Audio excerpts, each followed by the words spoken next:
Welcome everybody back into Nerd Sesh. As always, I'm Carson Breber and alongside me is Logan Camden. And first off, just want to say we are very, very sorry that we couldn't actually go live tonight, as is tradition on Sundays. We had some crazy technical difficulties, could not get our live recording software to work. So super bummed about that. Very sorry to all of you who wanted to join us live, but we will still try to get this thing up for you all as quickly as possible. And there is still lots of great football to talk about. And that starts, Logan, with a very exciting Sunday night football game that went down to the final minute. Chiefs-Falcons. Kansas City, Logan, ends up coming away with another very close, very nerve-wracking for Chiefs fan win. And here they are at 3-0. How do you feel about them sitting currently undefeated, but have they been as impressive as you would have expected coming into the year? They haven't been as dominant as I expected, but and I don't view the Chiefs as this kind of, indomitable force. I don't view the Chiefs as this like kind of Herculean figure that can't be taken down. I think they're vulnerable, and I think they can be beat. And I hate starting out with this, Carson. I was going to talk about this if we were going to go live, but I'll get into it anyways. I don't like how the end of this primetime game ended just with the officiating. Like, I just thought that it put a damper a little bit on what a great football game it was. The Kyle Pitts play in the front of the end zone I thought should have been flagged for offensive pass interference. They should have got defensive pass interference. Or excuse me, yes, defensive pass interference. Excuse me, yeah. And I thought they should have had a fresh set of downs right at the 1st and goal. And I know that's not like, at that point it's almost like you're gifting Atlanta the touchdown, but it's like it's the right call, and that's the one that you need to flag. And it felt like later in this game when Ray McLeod gets the DPI on McDuffie, it feels like that was almost like a makeup call, like a karmic call for the refs. Like they were like, oh, we didn't give you that one earlier, so we'll give you a free, 10, 15 yards, whatever that was. And I didn't enjoy that. I thought that kind of messed up the flow to the end of this game. But regardless, the Chiefs end up holding out, and they hold up on 2 consecutive drives and keep the Falcons out of the end zone. I didn't like Atlanta's process at the end of this game. I thought Kirk Cousins had been phenomenal, at least in the second half, moving the football. And I thought on that last drive, they should have just let him throw it on 4th and inches. I get it. You've got a great running back in Bijan Robinson, but you're down offensive lineman. You've been kind of struggling to get push as of late. And I thought they should have gone to Kirk, man. He had been the guy that had been super clutch, finding the open guy every time on 4th downs. And again, it's a 4th and inches call. It's tough whether you go with run or pass. But I thought they kind of mismanaged the end of that game. But no, man, I don't really view the Chiefs as this kind of unstoppable juggernaut anymore. At least they just haven't looked like that. And don't get me wrong, it's going to be hard beating this team any individual week. And I'm pretty optimistic about the Falcons. Even though they're 1-2 at this point in the season, Carson, they don't have a winning record. They're not at the top of the NFC South right now. I still kind of look at this team as a team that could play their way into being a legitimate contender by season's end. And that's what I think speaks to both of these teams. It's still an impressive Chiefs win, the way that this defense has consistently been able to bend and not break. Like, that's the strength of this team, man. Week in, week out, it is their ability to get driven on, but when they need to get the stops. I think that's the strength of this football team. But I also think it's encouraging that Travis Kelce hasn't been able to get going through 3 weeks, and Rashee Rice has really pulled his weight, and this offense has figured out how to move the ball down Isaiah Pacheco without Travis Kelce balling out. And so I do think there are still things that are encouraging about this Chiefs team, but no, man, I don't view them as this kind of unstoppable force. I don't at this point in the season. I think they're going to have to prove it a little bit more to me. This wasn't a super convincing victory, and I thought this was one that the Falcons very well could have stolen here at the end like they did against Philadelphia. On the officiating point, I'm with you unequivocally. I thought that was a defensive pass interference, and it really, really sucks when something like that goes uncalled. This is the problem, right? People don't want refs to decide games. They don't want them to blow their whistle and to put themselves at the center of this, but at the same time, when you have a guy who gets there, makes contact early, is turned away from the ball, right, doesn't allow the receiver to make a play, in a crucial moment, like, you have to call that because he is impeding the legitimacy of the receiver's ability to do what he's out there trying to do. And so I think that that's really unfortunate for Falcons fan, and I'm with you. I thought that there were a couple of weird calls, the hands to the face, the pass interference to go against the Chiefs on the last drive. There was a roughing the passer on Chris Jones earlier in the game that I didn't like. Like, there were some weird, bad calls that went both ways. Of course, the one that goes against the Falcons is the most impactful. It's the one that will stick in people's minds, and I get it. Because unlike last week, where we had this whole conversation about, oh my God, refs love the Chiefs, and the game is rigged, and of course they had to bail them out, and yada yada, what everybody was saying, I thought that that was a pretty clear pass interference call that went against the Bengals. You had to give the Chiefs a fresh set of downs there in that yardage. Here, I thought that the Chiefs legitimately did get bailed out by what should have been 1st and goal on the 1 for the Falcons. Outside of that, though, this Chiefs team honestly feels a lot like last year's right now. And that's maybe not all that surprising when you consider that we haven't seen Hollywood Brown, who really is supposed to add a dimension of speed and just being another legitimate receiver in this group. We obviously saw Xavier Worthy week 1 have a couple of dynamic plays, and I felt like his speed was going to add another dynamic to this offense. At the same time, we made sure that we were cognizant of how his couple of explosive plays came, right? It's an end around, it's a busted coverage. It was very exciting. It was new. I did think it would make the Chiefs better, but it also wasn't like this dude's going to score 2 touchdowns every week. He's some generational talent. But he's been pretty quiet, and I thought that he was quiet again today. And just the overall play calling from the Chiefs, even though they threw the ball a lot in the first half, they definitely have committed more and more to running the football. And you see that even with Pacheco obviously out in this game. I like Carson Steele. I got to give props to him. He is just an insanely powerful runner. I mean, you give him the ball and he runs up the gut and he's going to gain you a couple of extra yards probably after first contact. He's just that sort of dude. And he can help you sustain drives, as can Pacheco. These are physical dudes who run hard. But at the same time, it's like there's very few explosive plays, if any, that come out of that sort of offensive approach. And of course, we've seen around the league, right? Passing attacks are more and more limited. They're more and more conservative because of the coverages that we're seeing from defenses, because of how much too high we're seeing and all that.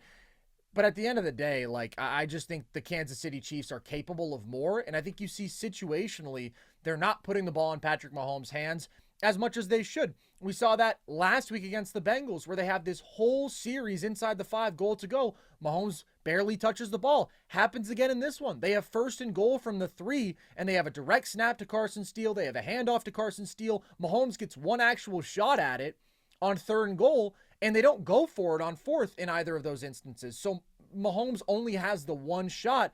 He's just your best player by so far, and you've been so incredibly effective over the years in finding creative ways to get him moving in space, right? And to use motion to deceive the defense, use that eye candy, get them going the other way, open somebody up in the flat. Like, it's just surprising to me that they haven't gone to Mahomes more in those key situations. And this offense has just been very, very pedestrian, as it was throughout the regular season last year. But Mahomes has some responsibility here too. I mean, he was not good against the Bengals, and I didn't think that he was very good today. He has another interception.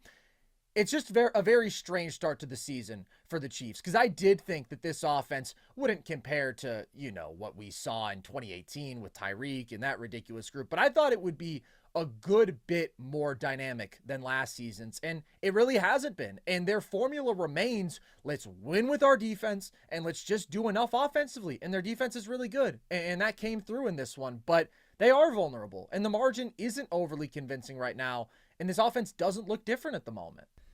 Yeah, and I want to be clear about something. If I had to take a team out of the AFC right now, I probably still would take Kansas City. Now, I think it's very close between them and Baltimore. I think Baltimore's trending in the right direction. You finally see them get their first win today against the Cowboys.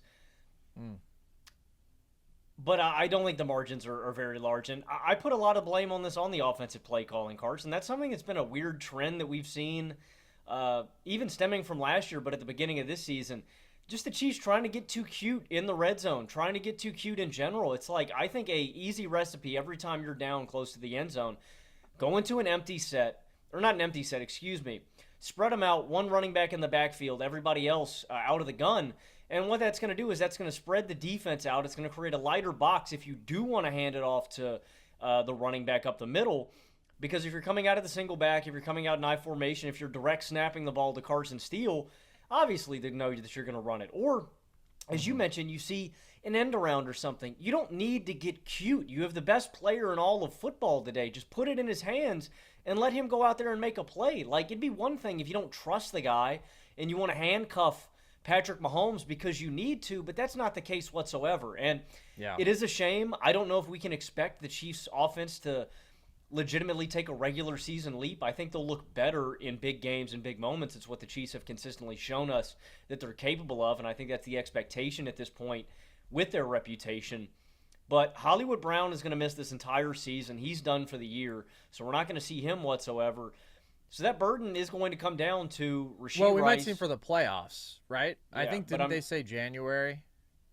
Maybe. I heard at least, he's on IR. He's not going to be in the regular season. So my expectation is Hollywood Brown's not going to be back this year. I wouldn't expect him to play at all. Maybe we'll see him in the playoffs, but that means that the burden is going to fall down on Rashee Rice and Travis Kelce and Juju Smith-Schuster and Xavier Worthy. And I think they're good enough to do it. I think the offensive play calling is clever enough. I think they're talented enough. They did it last year with less talent, with a worse receiving core.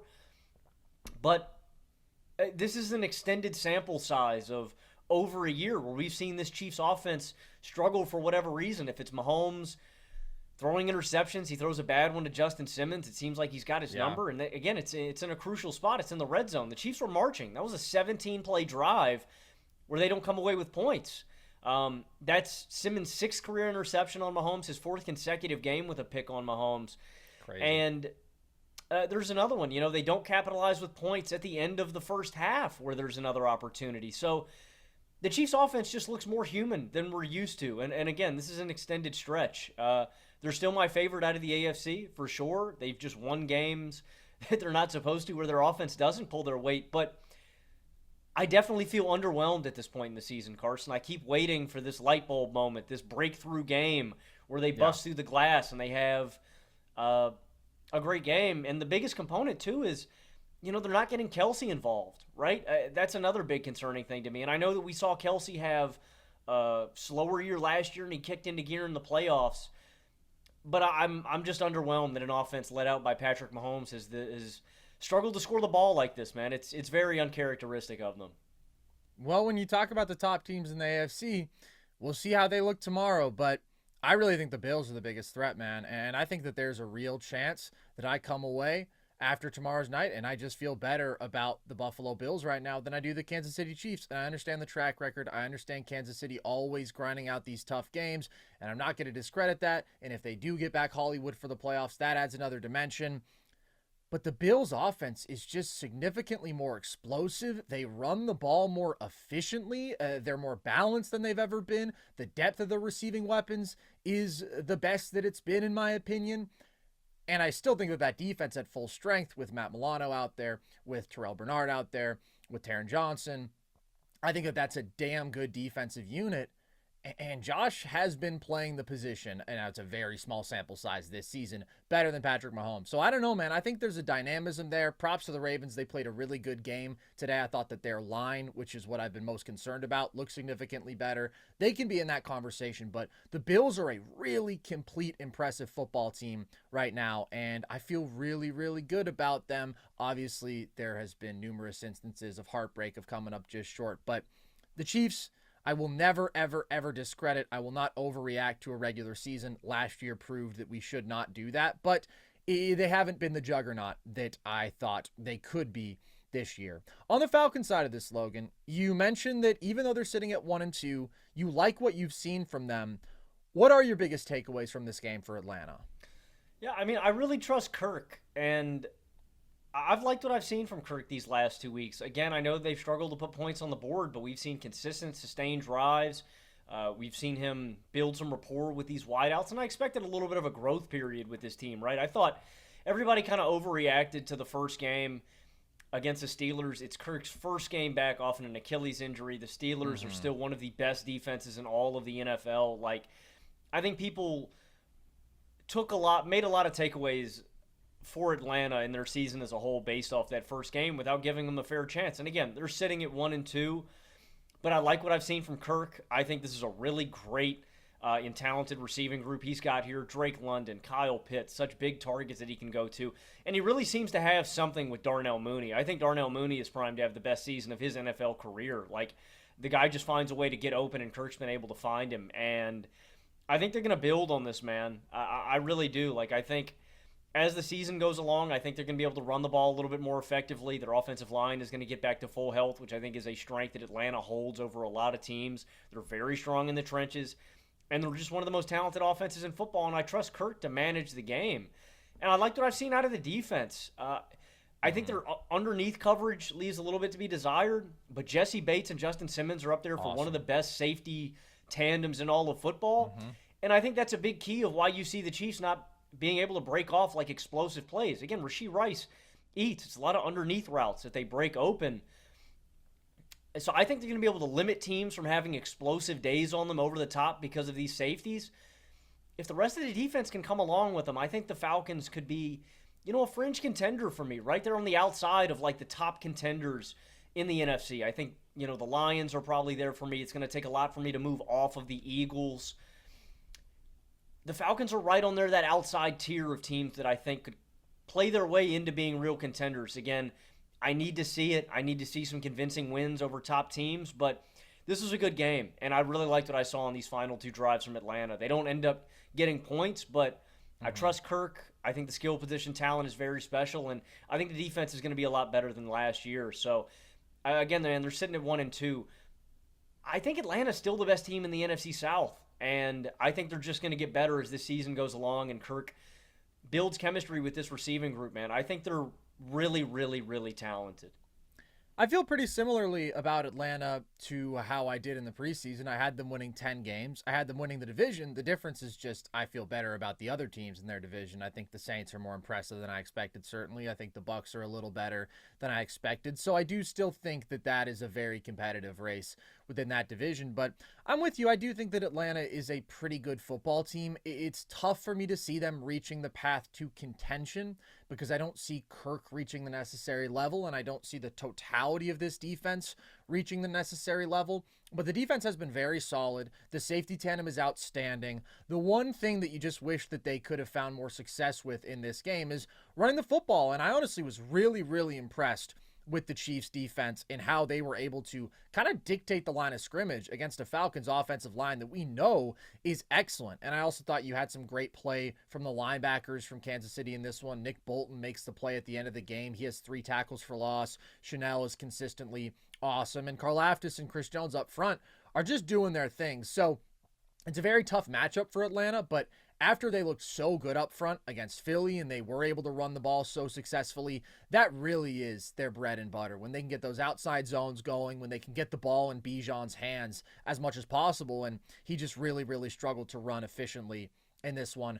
Kirk, I agree. I think that he looks perfectly fine. I think people freaked out after week 1, but you have to consider his age. You have to consider the timeline of his injury. Like, it was reasonable to expect him to just get better and better as the year goes along. That being said, obviously, his mobility is still very limited. He doesn't look like a statue in the way that he did in week 1, but still, he is limited in terms of his ability to move around even within the pocket. And there's multiple spots in this game where, like, he's taking hits, the ball's coming out. It seems like his arm gets hit, and it comes out very weak, and there's no spiral to it. Like, that happens several times, and I think it's just because he can't really evade that pressure. So I think those are some factors that put a ceiling on the Falcons. But listen, they obviously had a very strange win against the Eagles, but a win against a good team nonetheless, and they were right in this one with the Chiefs again. So I would feel fine if I were a Falcons fan.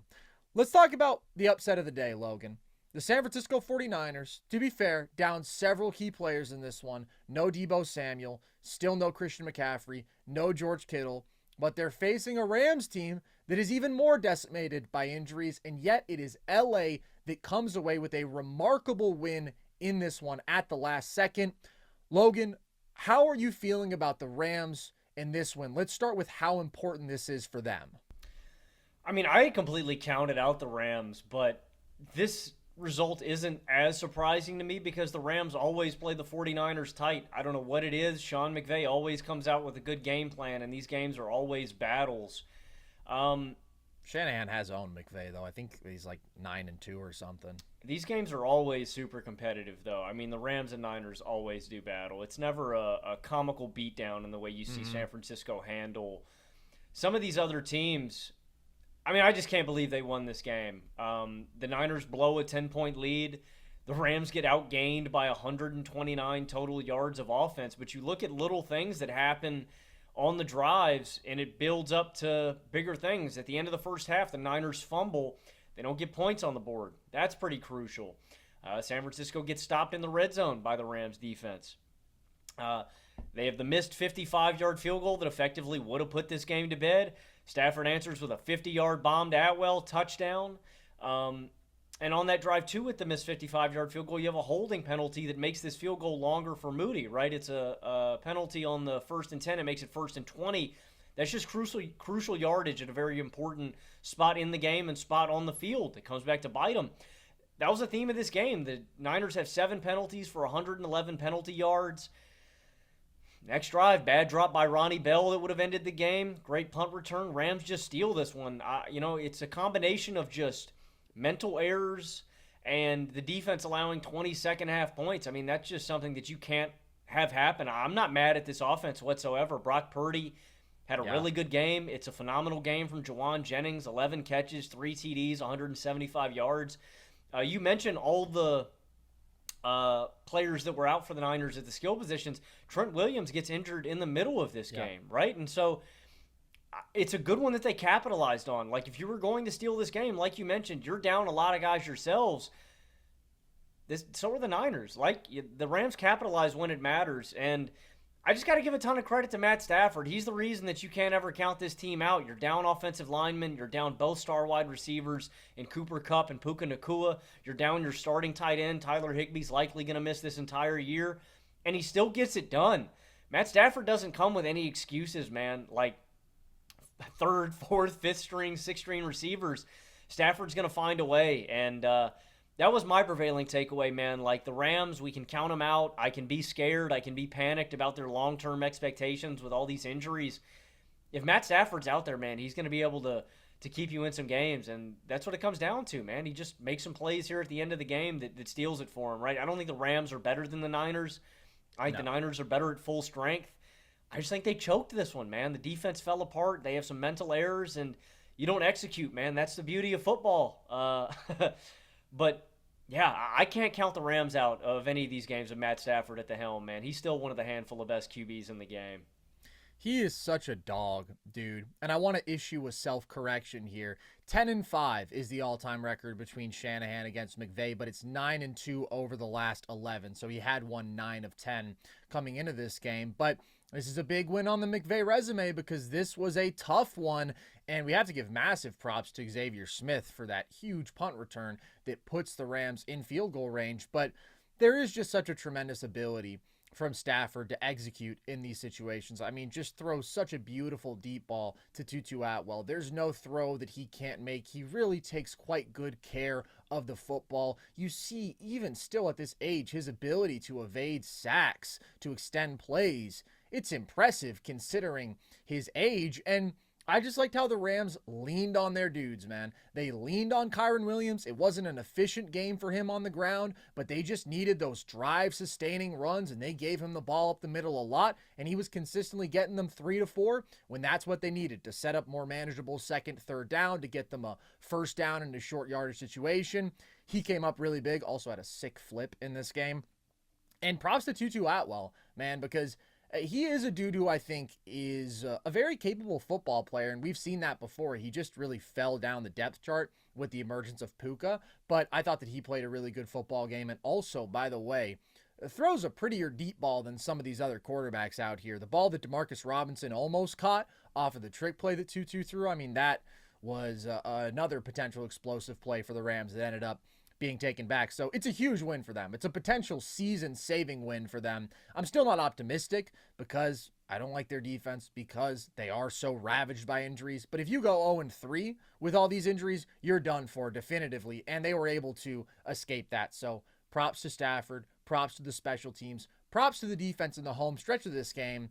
And for the Niners, I'm with you. This is mostly on your defense and your special teams, because I thought that Brock Purdy played a very good game, man. And we often talk about how he is an offensive heaven. He has a brilliant coach. He has insane skill position talent around him. He's down 3 of his top 4 weapons in this game, and he gives you 292 yards, 3 touchdowns, no picks, 9.7 yards per attempt. He had 8 incompletions in this game, Logan. 6 of them were charted as drops. Like, that is insane. Brock Purdy played a hell of a football game in this one, leaned on Juwan Jennings heavy, but Juwan Jennings is a monster. I've been on the record numerous times saying I think he is a damn good football player. I think he could thrive more in a spot where he just gets more touches. And you see that in this one. I mean, unbelievable contested catches, fully mossed a corner. One of these catches was just ridiculous. And Brock is just trusting him, man. Put a ball on the money to him, damn near in triple coverage.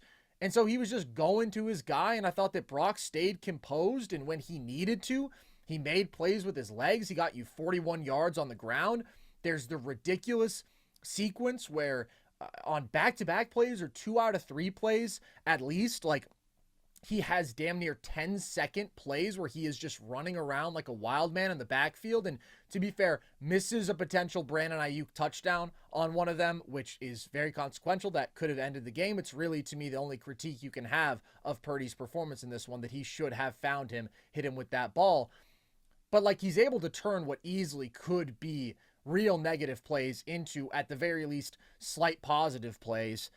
And then he has the drop by Ronnie Bell, where he put that ball pretty much on the money, and that basically could have ended the game. Like, I am someone who is not always going to be gushing with praise about Brock Purdy, not somebody who believes that, you know, he belongs in MVP conversations just because of his stats. But I thought this was a game in which he was put in a difficult circumstance, and he really excelled, and he almost completely did his job, maybe just with one exception, again, of missing Ayuk on that throw. And they've got to get it going. They've got to figure out their chemistry and get their synergy back, because Ayuk's got 119 yards in 3 games.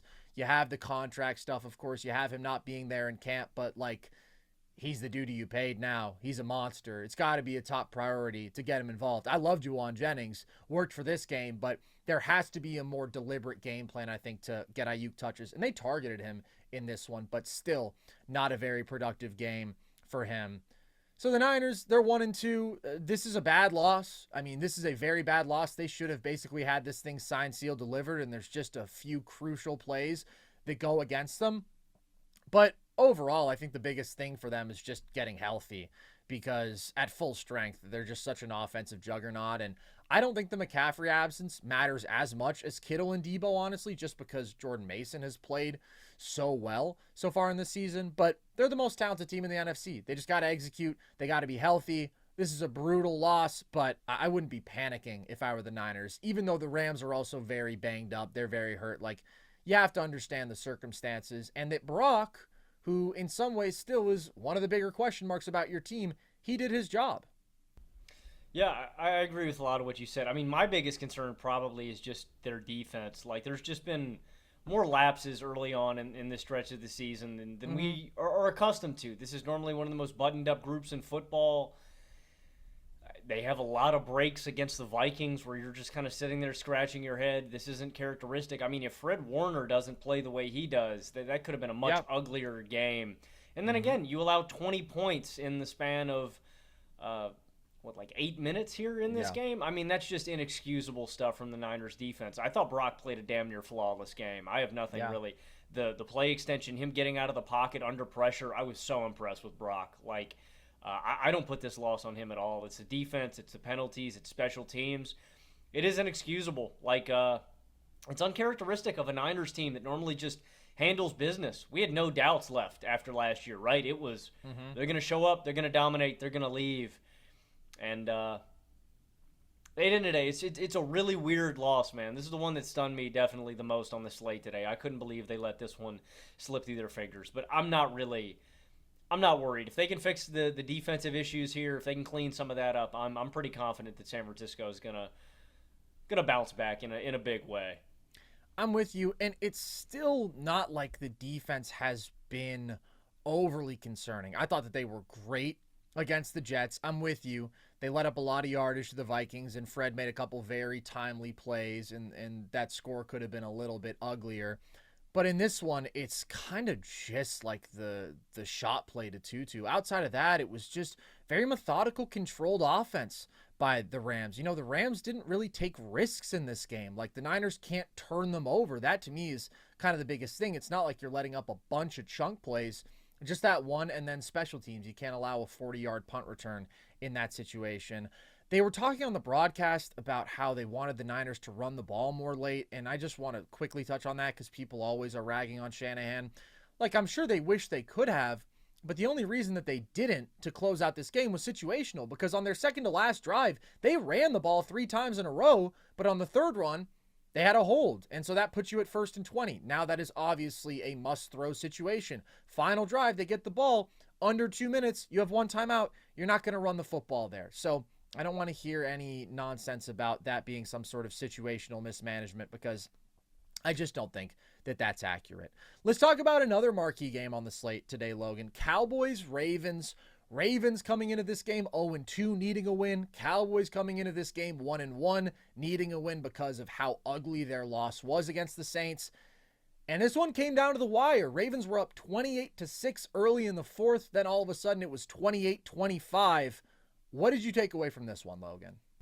I mean, this is the kind of game script that the Ravens need to do week in, week out, man. I talked a lot about this in our first 2 weeks, just that Baltimore has a very, very simple recipe, and if they can get it going early, the Ravens are a sort of team where if they get up on you early, they can just run the ball down your throat, and then you never get back in the game.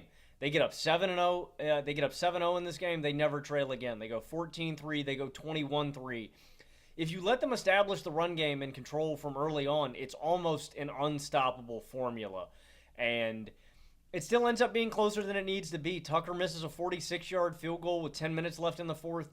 That's really, really concerning. And like, I just don't know, man. We've talked about this through the first 2 weeks. It's just uncharacteristic, and it's weird that Justin Tucker is struggling this much. It's one thing on 50-plus yard field goals, right? Those are still a little bit of a toss-up, right? Those aren't give-me's. I know that we're used to the Fairbairns, the Boswells, the Aubreys knocking down and banging these deep field goals. They're not easy kicks. Anything, in my opinion, from over 50 yards is still like, that's an iffy field goal. But a it's 46 league-wide, yarder, Logan, it is like 85%. Well, it's the best we've ever seen. I mean, if you think back 20 years ago, some teams wouldn't go for it. If they were outside of 50 yards, they wouldn't kick a ball. They would go for it in any situation. This is the peak efficiency we've seen from kickers. It's a beautiful evolution that we've seen in football. Kickers are just better than they've ever been before. That's why we moved the extra points back a couple of years ago, and that's why you see teams that are more comfortable with kicking these boots. I mean, Brandon Aubrey knocks in a stupid long one in this one, dude. That guy's a freak, but that is something to monitor, right? That's been a crucial part of Baltimore's offense for the last decade, is just if they get within 60 yards, they're getting 3 points because Justin Tucker is like that. He's not anymore, and that's certainly a storyline that I think we need to follow throughout the rest of this season. But the Cowboys score 3 touchdowns in less than 8 minutes, and that's also been a hallmark of the Baltimore Ravens experience. They can get up big in these games, and they'll have these momentary lapses where they just get cooked. Now, I do think the formula was better in this game. Derrick Henry gives you 151 yards. Lamar Jackson gives you 87 rushing yards. They have 45 carries in this game for 6.1 yards per attempt.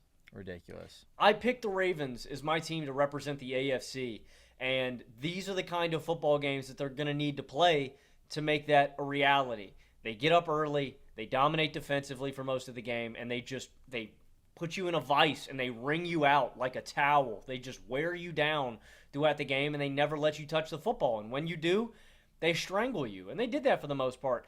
I am worried that the Ravens, about these weird fourth quarters that they have, man, not being able to move the ball, because the other side of that coin is when their defense is allowing all of these points, their offense can't seem to muster drives and keep the ball out of their opponent's hands. So that's something that's important to follow. But I'm definitely still more worried about the Cowboys, even though they they mount a very serious comeback here in the fourth. We'll talk about that in a second, but a good win for Baltimore. They desperately needed this game. You dig yourself an 0-3 hole that's almost impossible to come out of, and I like their game script for this game, but they got to get it figured out in the fourth quarter, man. That's still a big red flag about this Baltimore team. Yeah, but it is a very good win. It's very good that they're able to close this out because they were in a bit of a treacherous spot. You're 0-2. Your next 3 games are Dallas, Buffalo, Cincinnati. Like, you do not want to let yourself fall to 1-4, and they pick up a big win in this one. And I thought that they played Baltimore football exceptionally well. They won how they want to win, as you mentioned. They run the ball 45 times. They throw it 15 times. And when they do throw it, it's extremely efficient because the threat of the run is so overwhelming. Like, that is exactly how the Ravens want to go out there and execute offensively when they are at their best. And I thought that they looked great at the line of scrimmage on both sides of the ball. I thought their defense, their pass rush was excellent, really until the fourth quarter. And I thought that offensively, I mean, their ability to get pushed up front to protect, like Lamar didn't drop back that many times in this game, but he was clean, man. He was not bothered at all by a Dallas pass rush that has the potential to be very, very ferocious. So I thought Lamar was great. I thought Derrick Henry was great. I thought the play calling was very good, and they just needed a win in this spot. So good stuff for Baltimore, because I was concerned about their offensive line, and this is not an easy matchup for them in that respect, and they really aced the test. At the same time, Dallas is concerning, and I was high on Dallas in the preseason.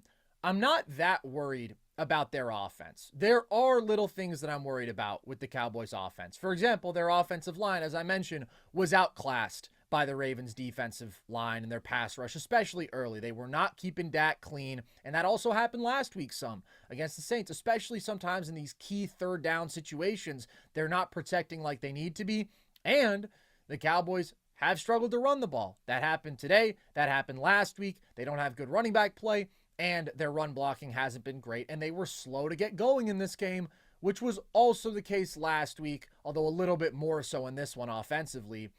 But overall, Dak played a pretty damn good football game. And in the fourth quarter, puts together 3 straight quick touchdown drives, surgically marching them down the field, spreading the wealth like crazy to a number of different receivers. I just think he is a very composed, very smart quarterback. Pre-snap, I think that he's one of the best in the league. In terms of just pure pocket passing, reading the defense, accuracy, I think he's one of the best in the league today. And he's having to do a lot to carry this offense right now, but I do believe in him, and I do believe in CD so much that it's like, I'm good with that formula. And if CD didn't fumble inside the Baltimore 10, Dallas could have had 32 points in this game. You know, we don't want to do that hypothetical because the butterfly effect is real, and it's like what happened. We don't know what the chain of events would be if anything went differently, but they played pretty well offensively. Even last week, they had over 350 yards of offense. So they have their flaws, but Dak, CD, that's such a great foundation. I think this is a really good offense. I just don't like what I'm seeing from the Dallas defense. They cannot stop the run right now. And that was an area in which I thought bringing in Mike Zimmer, they could be improved. Bringing in Eric Kendricks, they could be improved. And it has been rough, dude. And one thing that really stands out in this game, they're just too reactive as a collective defense. Like, they bite on fakes. They bite on motion like crazy. On the opening drive for Baltimore, I mean, there was a string of 3 straight plays where Lamar runs 2 read options. The first and the third play were both read options. And in one instance, he sells the handoff hard, keeps it himself, big gain. In another instance, he sells like he's going to keep it hard, handoff, big gain. The other play in the middle there is a fake pitch, then a rollout to the right, tricks the whole defense, gets them all going the wrong direction. It's a wide open tight end. Like, that's 3 chunk plays basically in a row for a touchdown, all caused by deception and by a lack of discipline from the Cowboys defense. And that's kind of how the game ends here. Like, it's the fake jet sweep. Lamar keeps it. He gets a first down. And I do want to acknowledge that that is incredibly hard to stop, especially when Lamar has the ball in his hands and he's the runner. But, like, I mean, with these fakes, right, he is holding that ball out there long. It is last second that he is ripping it and keeping it for himself. And they're so good running the ball if it is going to a receiver on a sweep, if it is going to the running back, if it is Lamar keeping it. Like, all those things are so dangerous. I understand you want to be reactive, you want to be on top of the play, but they're just getting killed by the deception. And that happened in this game, but also they got straight up bullied up front. They couldn't tackle Derrick Henry consistently. They've allowed 464 rushing yards over the last 2 weeks, Logan. So they have to be way, way better there. And then in the home stretch of this game, like, yes, they start getting some stops, but also, like, those are late game series where you know that they are running the ball every time. And so they just are able to get off the field like twice, basically. You get them to 3rd and 6 on the final series, and you allow Lamar to complete a pass to his number one receiver. Like, you just can't do that. And they didn't have their usual pass rush in this game. So that's where my concern lies with Dallas. I don't like what I've seen defensively. I thought they would be improved there, and they do not look improved whatsoever.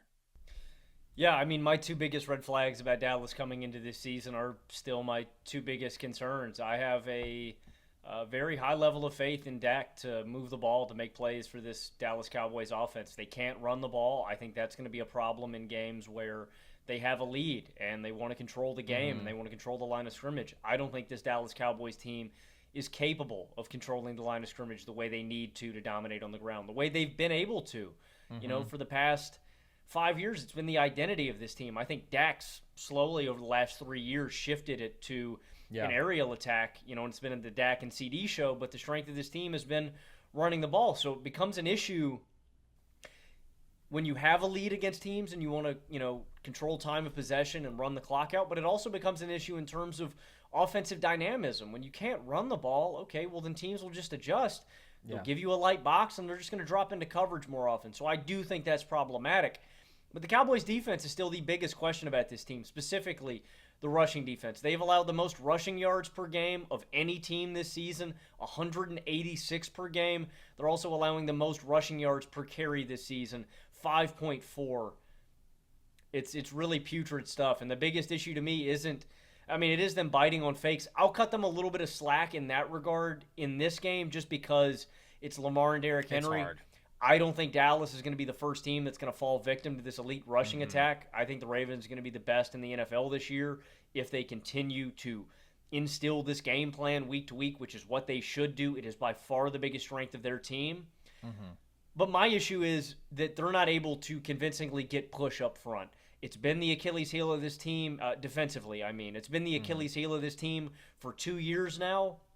And it looks like it's going to be the biggest issue this year. They invest up front in Mozzie Smith right last year in the draft. They just don't have a guy in that spot up front at the defensive tackle position that can convincingly win. And I do think it speaks volumes. Again, it's hard being matched up against Derrick Henry and Lamar, but I think it speaks volumes when you look at an elite rush defense like the Chiefs and how they're able to control the line of scrimmage. Dallas can't do that against teams. And when you're not able to do that against Baltimore, a team that has lost a lot up front, that has not looked good on the offensive line through the first 2 weeks of this season, that's where it's really, really concerning. And so this to me is still going to be the biggest issue with me considering Dallas is a real contender, is them being able to stop the run. If they can't stop the run like this, they're just not a real football team. They're not a team that can win the Super Bowl. That's the reality of the situation with Dallas. Like, it's not a Dak thing. It's not a CD thing. I've been very critical of Dak for a long time. It's not. I think Dak can win you a Super Bowl. I think he can be the engine of an offense that wins a Super Bowl. It's the defense that's letting him down. I agree completely. Until they figure out the run defense specifically, they are not going to do anything serious. I thought this team could be a contender preseason, and I liked how they replenished in the trenches some, but obviously they suffered real losses on the offensive line. You lose Biotish, you lose Tyron Smith, staples of this offensive line. I think they're feeling that a bit. I'm glad to see Rico Dowdle getting more touches than Zeke now because I think he is clearly the better running back, but ultimately they're just not even able to attempt to establish the run that much in this game. They weren't effective when they did run the ball, but they just fell behind so much so quickly That has to change. They have to start better in these games too, because my God, the last 2 weeks, they have just gotten smacked in the mouth, dude. So they've got to be better. They've got to be better before we look at them as a team that can do serious stuff in the playoffs, because right now there's just a couple of glaring problems. And I think that defense, and specifically their inability to stop the run, is at the forefront of it. Their counterpart in the NFC East, though, Logan, their rivals, the Eagles, came out with a win in this one. And I can already see that you're burying your face, because it was a perplexing, frustrating win for the Eagles. Would you like to just start with talking about Nick Sirianni and how he almost cost them this game? Yeah, let's do it. I mean, I'm not an Eagles fan, but it is so frustrating. This has to be the most frustrating team in football.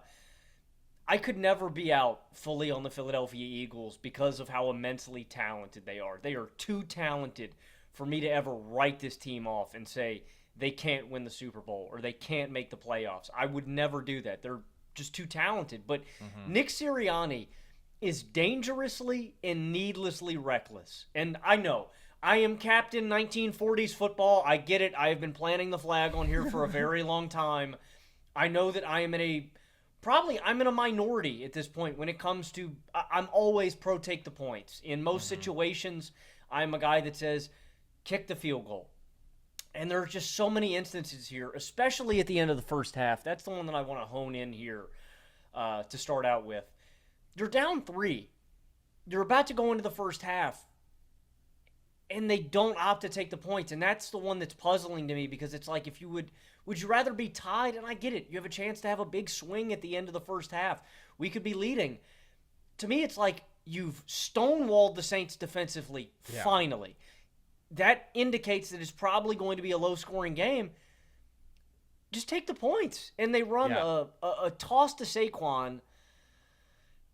The first drive out of the first half, it's a 4th and 3. Hurts gets sacked. They pass on a field goal attempt there. So in the first half, you have 2 drives where you're in scoring territory. You could have been leading at the end of the first half. And my biggest thing, Carson, is that it inadvertently cost the Eagles last week in Atlanta. And it just shows that Sirianni is stubborn and won't change. It's like, you not kicking a field goal, it didn't lose you the game against Atlanta, right? You crumbled against Atlanta. That was the bigger thing. But if you had kicked a field goal earlier in the game, you wouldn't have had to sweat it out at the end of the game. So I'm saying that he could have learned from that and taken the points, but Sirianni never wants to do that. Like, I thought Hurts had a solid game. He has an ugly interception in the red zone, and at this point, kind of a reputational thing with Hurts, Carson. I don't know if you're here with me. Every time Jalen Hurts pops up on my TV, I'm kind of expecting a disaster. Like, if it's a fumble, if it's an interception. I mentioned this on last show. He's got the most turnovers since 2023. And so every time I see him, I'm kind of expecting a turnover. And this was a good game from Jalen Hurts. I do want to give him that. 29 of 38, 311 yards. Without A.J. Brown or Devontae Smith, they end up driving down and winning this football game. Saquon Barkley has an awesome game, right? I think he's arguably the best running back in football right now. Dallas Goedert eats. But Sirianni and Hurts, to me, are still like the most concerning guys. Like, Hurts can have games. He's very talented too, but it's about the cutting out the big boneheaded turnovers and mistakes that you can't have. I don't know, man. It's like an incapability of these guys to learn from their mistakes, Carson. And Nick Sirianni, I don't think he's a good football coach. You said this on our last NFL show. Sirianni doesn't call the offensive plays. He doesn't call the defensive plays. So what is his job? To fuck it up? Like, I'm at a loss with Sirianni, man. I don't think he's a good football coach. And he has just repeatedly screwed the Eagles situationally, man. He has shown an inability to learn from his mistakes. I don't like his demeanor. I think he's emotionally volatile. I don't like that trait in a coach. I'm just out on Nick Sirianni at this point. I am completely out on Sirianni, dude. It's remarkable. You lay it out there. His job is to be the CEO of the team, they say. So what does that mean? You're the emotional leader of a team that completely crumbled, collapsed in remarkable fashion last year. You're the emotional leader of the team, and yet you had a significant rift with your franchise quarterback last season, and you're a professional decision maker, right? You look at these situational decisions, and that is where you step in and you show us your brilliance, and you're horrible at it. He is one of the worst decision makers in football. I think he's just an idiot, dude. And I am different from you because I'm pro-aggression. I am not somebody who says take the points. I think if you believe in your offense, if you believe in your quarterback specifically, leave him on the field. If I'm watching the Buffalo Bills and it's 4th and 2 from the 28, it obviously depends on the situation, but just on average, if you don't leave Josh Allen out there and put the ball in his hands, I'm going to be annoyed. Same goes for Patrick Mahomes, right? This is just my fundamental philosophy. But Sirianni goes for it in situations where it just doesn't make sense. There's been this entire dialogue on analytics over the last few years in the NFL, right? And old-fashioned traditionalist football minds look at every single time that a team doesn't get it on 4th down, and they tend to hyper-focus on that more than the times that it does work. And they say, oh, analytics drove them to do that. Analytics is the devil, whatever. But in reality, analytics just tells you, okay, on average, statistically, based on probability, what is the correct decision? And it just so happens that more often than football convention would have suggested, it is, in terms of probability, the right decision to go for it. But that doesn't mean it's always the right decision to go for it. Ben Solak tweeted out after the Eagles went for it at the end of the first half, when you're looking at 4th and 1 with about 12 seconds on the clock from the Saints 15, that their win probability was 8% higher if they just kick the field goal, if they take the points. Because think about that, Logan. Think about what you gain from converting the 4th down. Now you have one shot at the end zone. And when everybody knows that that is your only objective, what's the probability that you get in on that one play? Maybe 25, 30%. So you stack that on top of the fact that there's probably just slightly better than a 50% chance that you convert the 4th down. Maybe worse than that with the play call that they went with, which is the other layer on top of this, because they have the tush push, the most effective short yardage play in football. They line up to do that, and then they run a counter off it instead because they want to get cute. So with the play they run, maybe there's a 50% chance that you convert that, and then maybe there's a 30% chance that you score a touchdown on your one shot at it. So in one of every 6 to 7 worlds, you could score a touchdown there, and in half the worlds, you come away with no points at all. Like, it's just a very simple cost-benefit analysis. You take the points, man, because the reality, the probability that you are going to get into the end zone is really, really quite slim, and the probability that you get stopped entirely is very legitimate, as you see in that instance. So I thought that that was terrible. And then it's like when you're on the 34, okay, that one is more justifiable, but it's 4th and a long 3. This is a game where points have been exceedingly difficult to come by. You're down 3.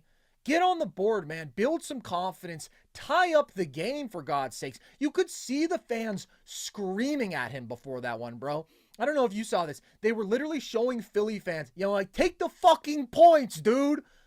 Like, there were these two guys who were outraged because how many times can you see the same story over and over again? And I defended him for putting the ball in the air to Saquon on 3rd and 3 on Monday Night Football, because I thought that that was actually a play call that would have worked 90% of the time if Saquon didn't make a bad football play. I can see people not wanting to take the chance of putting the ball in the air, but that was a very, very easy catch, and he had the angle for the first down. So I think that that's a different situation, but I just think that the dude is not good at this stuff. I thought he should have been fired after last year, and I thought that this was a pretty disastrous game for him. And then later, just one more instance where you are costing yourself points.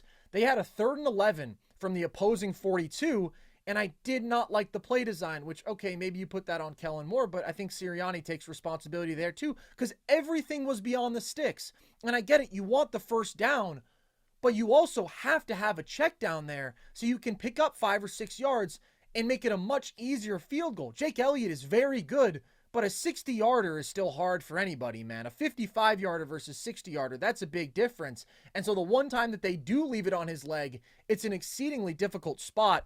Your job is to make decisions, and you're one of the worst decision makers in the league. I don't want that dude around if I'm an Eagles fan. I would be done with Sirianni. I would want to be off him immediately, because this game was just like comically frustrating for the Eagles. There was no reason for it to be this close. There was a point where they had more than triple the yardage of the Saints, and they had 0 points. They were still losing 3-0. That being said, there are some positive takeaways. Saquon is a monster. He's got over 350 yards on the ground, 5.6 yards per carry, 4 touchdowns this year. He's fantastic, thriving in this offense, of course. And I thought this was a really encouraging performance from the Philly defense. You only allowed 219 yards, 12 points. They were really effective against the run, and this has been a really, really productive Saints run game. They got some real pressure. I thought the entire defensive line was just much better, and that's been such a frustrating unit because they're so talented, but they haven't quite lived up to it. Jalen Carter and Jordan Davis both were really good in this game, and that's huge for this team's ceiling because the defense was bad through 2 weeks. I mean, they were still ranking towards the bottom of the league in every important category, and with their talent, that shouldn't be the case. They just have to sustain that improvement. But for all the Sirianni frustration and incompetence, you get out of this game with a win against a good team. Your defense looks significantly better, and so there are still positive takeaways for the Eagles. Definitely. In the second half, they forced 5 punts, a turnover on downs, and you get the game-ending interception from Reed Blankenship. It's really the offensive performance from New Orleans and the defensive performance from Philly flipped on its head, right? The Eagles have been one of the worst defenses in the league through 2 weeks. The Saints had statistically been the best offense in the league. They hold them to 4 yards per play and just 3.1 yards per carry. I always trusted that this Eagles defensive front was going to figure it out. I'm still concerned about the secondary against really, really good competition, them just crumbling when you need them. But again, they're so talented. And that's why I think that expectations are going to determine whether Nick Sirianni keeps his job at the end of this year. Like, again, you lose the Falcons game in a heartbreaking fashion. You could have lost this one in heartbreaking fashion if, those decisions had come back to bite him on the ass.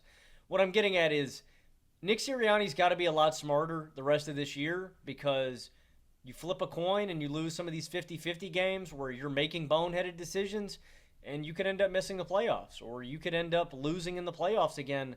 I'm going to be honest, Carson. If the Eagles don't win a playoff game, I think Sirianni is probably going to get fired.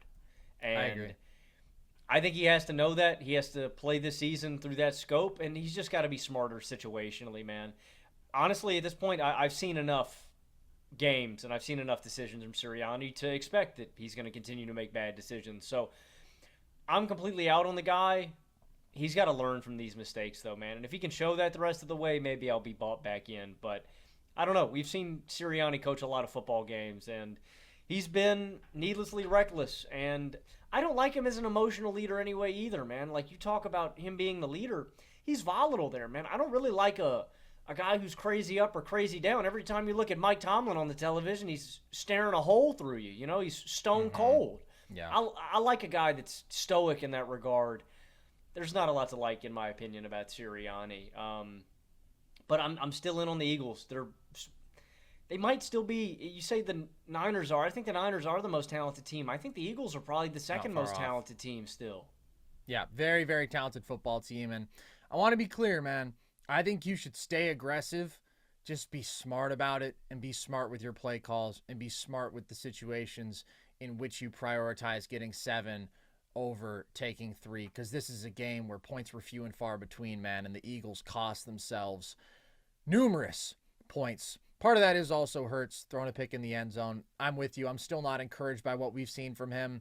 He's got to be better going forward if the Eagles want to reach their ceiling, but he did just enough today, and this is a tough spot for the Eagles because there's no A.J. Brown. Devontae Smith gets hurt at the start of the 4th on a really disgusting helmet-to-helmet. Lane Johnson goes down in this game, so neither Johnson or Smith should be out for long because I think they're both concussed. But, you had to win this game without them. You're out there in 12 personnel consistently. Goddard, obviously, is the massive play on the shallow cross with the receiver running interference. That was really good stuff, but it shouldn't have been this close for the Eagles. For the Saints, I do think that we saw their limitations. They've been able to run the ball really, really well over the first couple weeks, and they need that because it's huge for them to open up play action. That's where Carr is most effective, opening up those shot plays, bringing the safeties down. That's how you get Shaheed going, and he's really only going to be effective probably on those shot plays, on those deep balls.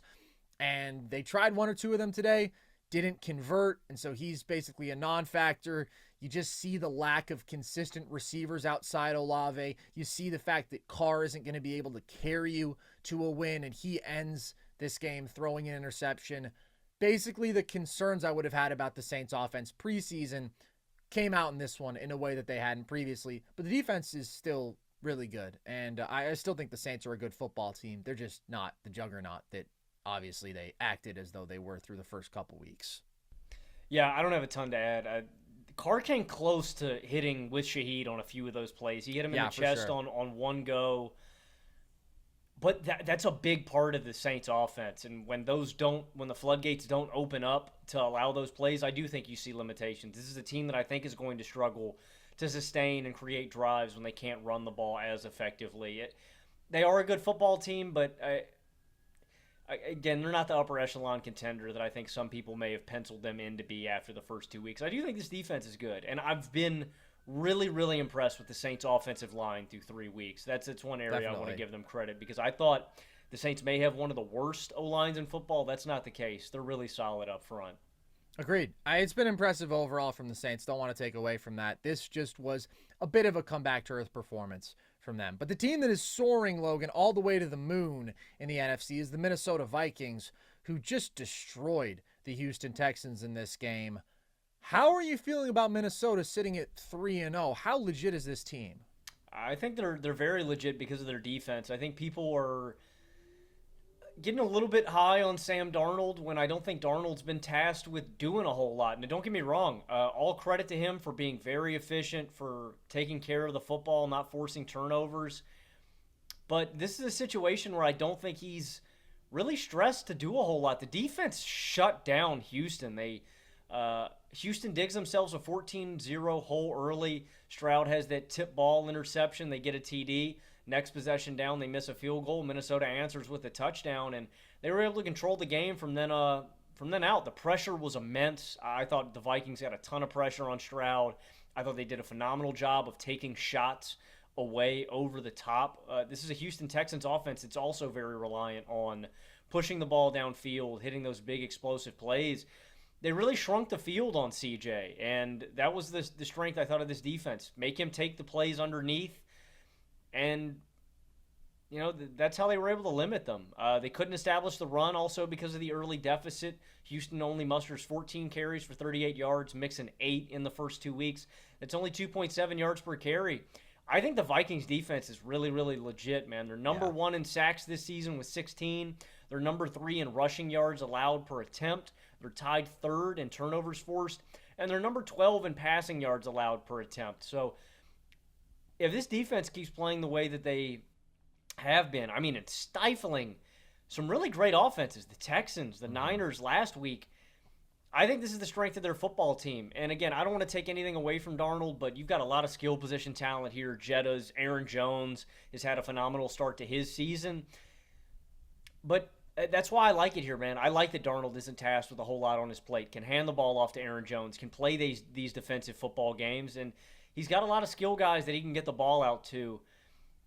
I think he's probably still a limiter when I'm thinking about them as like real deal Super Bowl contenders, but I think this definitely can be a playoff team. And I wasn't there preseason, man. I picked this team to win 6 games. Yeah. I thought Darnold would struggle a little bit more. I thought this Vikings defense wouldn't be as dominant, but if this defense continues to play the way they have, I think wholeheartedly they should be in the playoffs. Minnesota looks outstanding. I really expect them to be in the playoffs at this point. And I'm with you, dude. We talk about Darnold, and Darnold is fun, and Darnold deserves credit. He is having more than a career season. I think we all expected him to have a career season. He is legitimately playing really good football, but it's the defense, man. It is the defense that really moves the needle because they look outstanding. Van Ginkel just makes play after play after play. Grenard had 3 sacks in this game. The pass rush is there. The linebacking core is good. It's just a very, very complete, stellar defense right now. They're allowing 10 points per game, man. 4.7 yards per play. They've given problems to the Niners and the Texans. Those are good offenses. And Brian Flores is the man. I think that he's a great DC. So if they can keep this up defensively, that's what makes them a real threat. Because I think the offensive formula is pretty straightforward. I think that they're just going to be a good offense. I don't really see a path to them being, over the course of the season, an elite offense. Darnold is playing really well. I mean, his numbers so far, 8.4 yards per attempt, 8 touchdowns, 2 picks. He's always had the arm talent. He's always had the frame. He can even move around a bit. It's just intellectually making good decisions, getting the ball to his playmakers, and being kept clean. And he's just in by far the best offensive situation of his life, and he is executing as he needs to. And Jettis was amazing in the first half in this one, and then he quieted down, but they didn't really need anything more. The one area in which Minnesota can just continue to improve is with their offensive weapons, because you don't have Jordan Addison in this game. TJ Hawkinson obviously hasn't played this season. He's targeting a midseason return. Like, that does take this offense potentially up another level, although I do think there will be a couple games where Darnold costs you, but like, they are very reliant on Jettis right now, more so than I think they are at full strength. But Aaron Jones is awesome, running the hell out of the ball. They're just such a complete football team right now. I've been very impressed.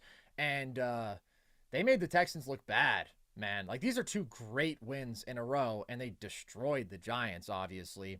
On Houston's end, really my concern is just about this offensive line and their run game. Because week 1, I mean, they excelled on the ground. The offensive line had a really good performance, but that was always the biggest question about this team, and I think that was kind of a fluke. You're without Mixon this week, but that's not necessarily a big difference to me. Over the last 2 weeks, 30 carries for 95 yards from the Minnesota running backs. That is bad. From the Houston running backs. Line got eaten up by the Vikings, and also just the execution from the Texans offensive line. They had 3 straight false starts to take them out of field goal range from 3rd and 4 to 3rd and 19. And then they actually had a 4th illegal formation penalty that ultimately was declined because they ran the play and didn't gain any yardage anyway. But like, yikes, man. That's the one thing, because this football team is very good. I do think they're a good defense. Stroud had a rough game. Bad overthrow on a second pick, but the Minnesota defense was getting after him. It just wasn't his day. It wasn't Houston's day in that respect. But the one long-term thing is, like, with all these weapons, with good defensive personnel, can they run the football? Can they protect consistently? That's the only reason I'm not sold on Houston as a contender. They're definitely a good team, playoff team, but that's my one concern. I completely agree. I mean, that was my one big takeaway for Houston as well. TD, Tutty, taking it to the house, in for 6. Whatever you call a touchdown, one thing's for sure. Touchdowns matter more at DraftKings Sportsbook, an official sports betting partner of the NFL. On the ground, in the air, from the special teams or the defense, we don't care how they score them. We want to bet on touchdowns, and DraftKings Sportsbook is delivering. Ready to place your first bet? Try betting on something simple, like picking a player to score a touchdown or how many TDs will be in a game. Go to the DraftKings Sportsbook app and make your pick. Ready to do a touchdown dance of your own? New DraftKings customers bet $5 to get $200 in bonus bets instantly. Score big with DraftKings Sportsbook, the #1 place to bet touchdowns.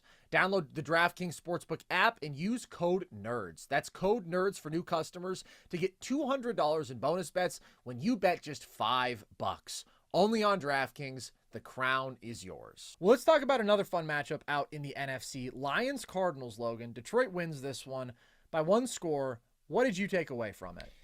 I was just so happy that Detroit got back to their identity, and that's running the freaking football. When you overtask Jared Goff, you see what happens, man. And he gets lucky in this one. Goff threw a pick 6 that was called back because of the 2-minute warning. That was crazy. And he just completes enough plays to win this football game. But that has been one of my big takeaways still, is it's like, I know Jared Goff has the arm. I know Jared Goff is capable of getting the ball to playmakers and winning you a football game, but you do not want to overwhelm him. And they didn't. Montgomery gives you 105 yards. Gibbs gives you 83 yards. That's the strength. That's the identity of this team, controlling the football, playing a ground and pound game. They have 37 minutes of time of possession to 23 minutes of time of possession, and that's huge. I also want to give a ton of credit to the Lions defense, too. This was my Super Bowl champion in the preseason. The biggest question mark by far about this team was not the offense. It was the defense, and I thought they completely stifled the Cardinals' rushing attack. They forced 2 turnovers on defense. And specifically in this matchup, I thought they did a phenomenal job of containing Kyler Murray. You saw the havoc he was able to wreak on the Rams last week. They hold Arizona to 1 of 9 on 3rd downs, and anytime he had an opportunity to get out of the pocket, they had guys there. I've been Really, really impressed with this defensive front. Aiden Hutchinson is special. He is one of the handful of best edge rushers in football. I think Brian Branch is phenomenal. He went down with a neck injury in this one. I do think injuries are a little bit of a concern with Detroit. I'll get to that here in a minute, but the defense has looked really, really good to start out this season, and that was a question mark. I don't think they've been tested by some of the best units in football. I'm intrigued as we get through to see them tested a little bit more, but this was a bad unit last year, that had to play up as the season went along. I think they're a lot better. I think they're more talented up front. I think they've got a better secondary this year, and I think they've improved over the middle. Anzalone's a stud. I think they've got one of the best D-lines in football, and I liked some of the guys in the young secondary. So I really liked what I saw from the defense today. I thought they got back to their identity. It was a good Lions win. I am concerned about injuries. Aleem McNeil went down with a shoulder injury. Branch went down with a neck. Laporta went down with a low ankle sprain. So I hope those guys are healthy. But, yeah, this is a good win for Detroit. A controlled victory, basically, from start to finish. I don't have a ton to add, man. I mean, I thought it was all about the line of scrimmage on both sides of the ball. It was about the run game. I mean, they ran the ball 43 times. They've really gotten back to their identity these last couple weeks. Or actually not in week 2. They threw the ball too much. But week 1, week 3, they've really run the football, especially in key moments. And I love seeing that out of Detroit. And they just did a phenomenal job against the run from Arizona because James Conner has been so effective, especially early in games. The Cardinals have just force-fed him, and he's tough to bring down. He has just 9 carries for 17 yards in this one. So it's a good win for Detroit. For Arizona, I'm not really disappointed. I do think that they're a good football team. I thought that they just kind of didn't have enough punch at the end of the day in this one. They didn't really seize the moment necessarily. I thought their defense played fine. I thought Kyler was fine. It's just, again, they were kind of controlled at the line of scrimmage overall, and that was the difference in this one. But you mentioned, I mean, Goff gets away with a pick 6. That was crazy because that was barely the 2-minute warning. Dude, I was surprised they blew that dead, bro. That's what I'm couldn't saying. Believe it. Because normally they err on the side of, I feel like, letting the play out. That was wild. Well, and then he also just threw a bad pick to Gardeck after that anyways. It was a bit of a Jared Goff game in a couple spots. Definitely. And, I mean, if you're thinking about it, too, it's like I would normally err on the side of the team that's snapping. Like, the Lions were snapping that ball with intent. Yes. Like, yeah. I was baffled that they blew that one dead. I thought they hosed the Cardinals a little bit with how close that play call was. I agree. That was pretty brutal. But Goff remains an interesting guy. It seems very possible to me that Darnold's arc ends up with him being a very Jared Goff sort of guy. When you got the physical tools, you throw a pretty ball, and the question is just, you're in this great offensive situation with skill position and coaching. Like, you've got everything in place, good line in front of you. It's just in the big moments, do you have a good enough head on your shoulders, or are you a little bit worried about that? I honestly think that both of those guys could end up in a kind of similar tier when we talk about them having the same strengths and the same concerns. Let's talk about a team, Logan, that was left without hope after the first couple weeks, that we were talking about as maybe being on pace to being one of the worst football teams ever.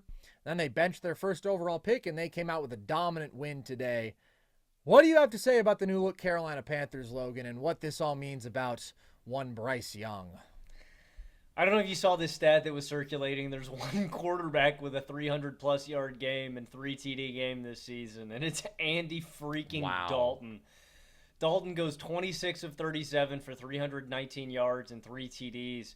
He was on time. He was accurate. He was surgical. He opened up the running game legitimately for the offense. And, I mean, the emphasis to me is, like, veterans are still capable of doing this, right? The talent doesn't go anywhere. Like, you see Joe Flacco get plugged in last season. And let me be very, very clear about something. I don't think Andy Dalton is going to continue doing this. Make me eat my words, Andy, please. I would love to do so. This was an electric performance. It was. But to me, this was like when the coach gets fired and, it just invigorates the team. They light a fire in the locker room. I was explaining this to one of my friends. It's like, it's a little bit psychological. Like, Oh yeah. The team's just juiced up. They've got a new lease on life, and I think you saw Absolutely. that up and down the roster. And I didn't anticipate this kind of offensive explosion, but they needed somebody to instill confidence in this team, and Andy Dalton did that today. And I think you kind of saw that after last week. Like, I think Dave Canales or Tepper, whoever ultimately made that call, I think you probably felt your locker room just losing juice and losing confidence, and they needed that shot in their arm to just get going. And Dalton did that. And I do think it says a lot about Bryce Young, and specifically, it's all the little things that Andy Dalton did. One, I want to give a lot of credit to the Panthers' offensive line. I thought they did a really good job today of just creating angles for Andy Dalton. And that's something that you'll see with young quarterbacks that they just can't do as well with older quarterbacks, and that's manipulate the pocket. Andy Dalton is not an athletic threat at this point in his career, right? Bryce Young is 10 times the athlete that Andy Dalton is at this point in his career. He's old, right? It's naturally going to happen when you're a veteran quarterback. But what Andy Dalton has that Bryce Young doesn't have is he's got the brain, and the brain has never left him. Like, Dalton's ability to move, it's so beautiful. It's so much fun to watch a veteran guy take one step up in the pocket and buy himself that sliver of time to make a throw right on time. And Bryce just can't do that. He gets a little antsy with pressure. He dances a little too much. Yeah. And he's just not comfortable. You're not going to rattle Andy Dalton at this point in his career. Maybe you could rattle third-year Andy Dalton and have him crap his pants in a playoff game. You're not going to rattle a veteran quarterback like this. And again, I'll go back to the Joe Flacco comparison. Look, man, Joe Flacco might throw 4 interceptions in a game, but you're damn sure not going to rattle the guy. He's going to keep airing the ball out and keep making throws downfield.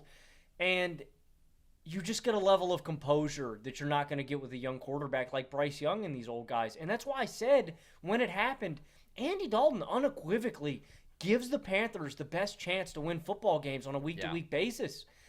And to me, Carson, it says less about Bryce Young as it does about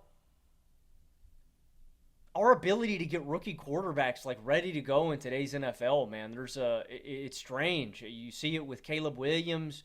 You see it with Bo Nix a little bit here in the early stretch, and he played a great game today. I can't wait to talk about what Bo did today. But it's hard getting these young guys composed and ready to go and under control. And the one thing that I will say is a knock to Bryce Young, because I don't like kicking a guy when he's down. Carson, whose arm looked liver? Oh, 100%. Well, that's the one thing. When you talk about Bryce being a better athlete in terms of mobility, but in terms of size, frame, arm, Andy Dalton is a grown man out there, and Bryce is unfortunately just a wee little child. Little buddy, little brother. Yeah. I mean, Andy was making throws that Bryce couldn't have dreamt of. Dude, he threw some perfect balls in this game. The touchdown to Deontay, where he's on the move a little bit and he's under pressure, and he just puts a dot over his shoulder. Perfect touch and placement. Perfectly led Thielen on a deep ball touchdown. It does make you appreciate, dude, the difference between Dalton, between a Darnold that we've seen versus a dude who unfortunately literally looks like a small scared child out there. Listen, I was surprised that Bryce got yanked so quickly, and I said it was historically an unprecedentedly short leash, and I said I probably would have given him at least a few more weeks, but there was no question that Dalton was going to be better if this team was going to try to win now. My take was just they can't look that much better. Like, yes, they will be better. They will have a chance to win football games, and with Bryce playing like that, they didn't.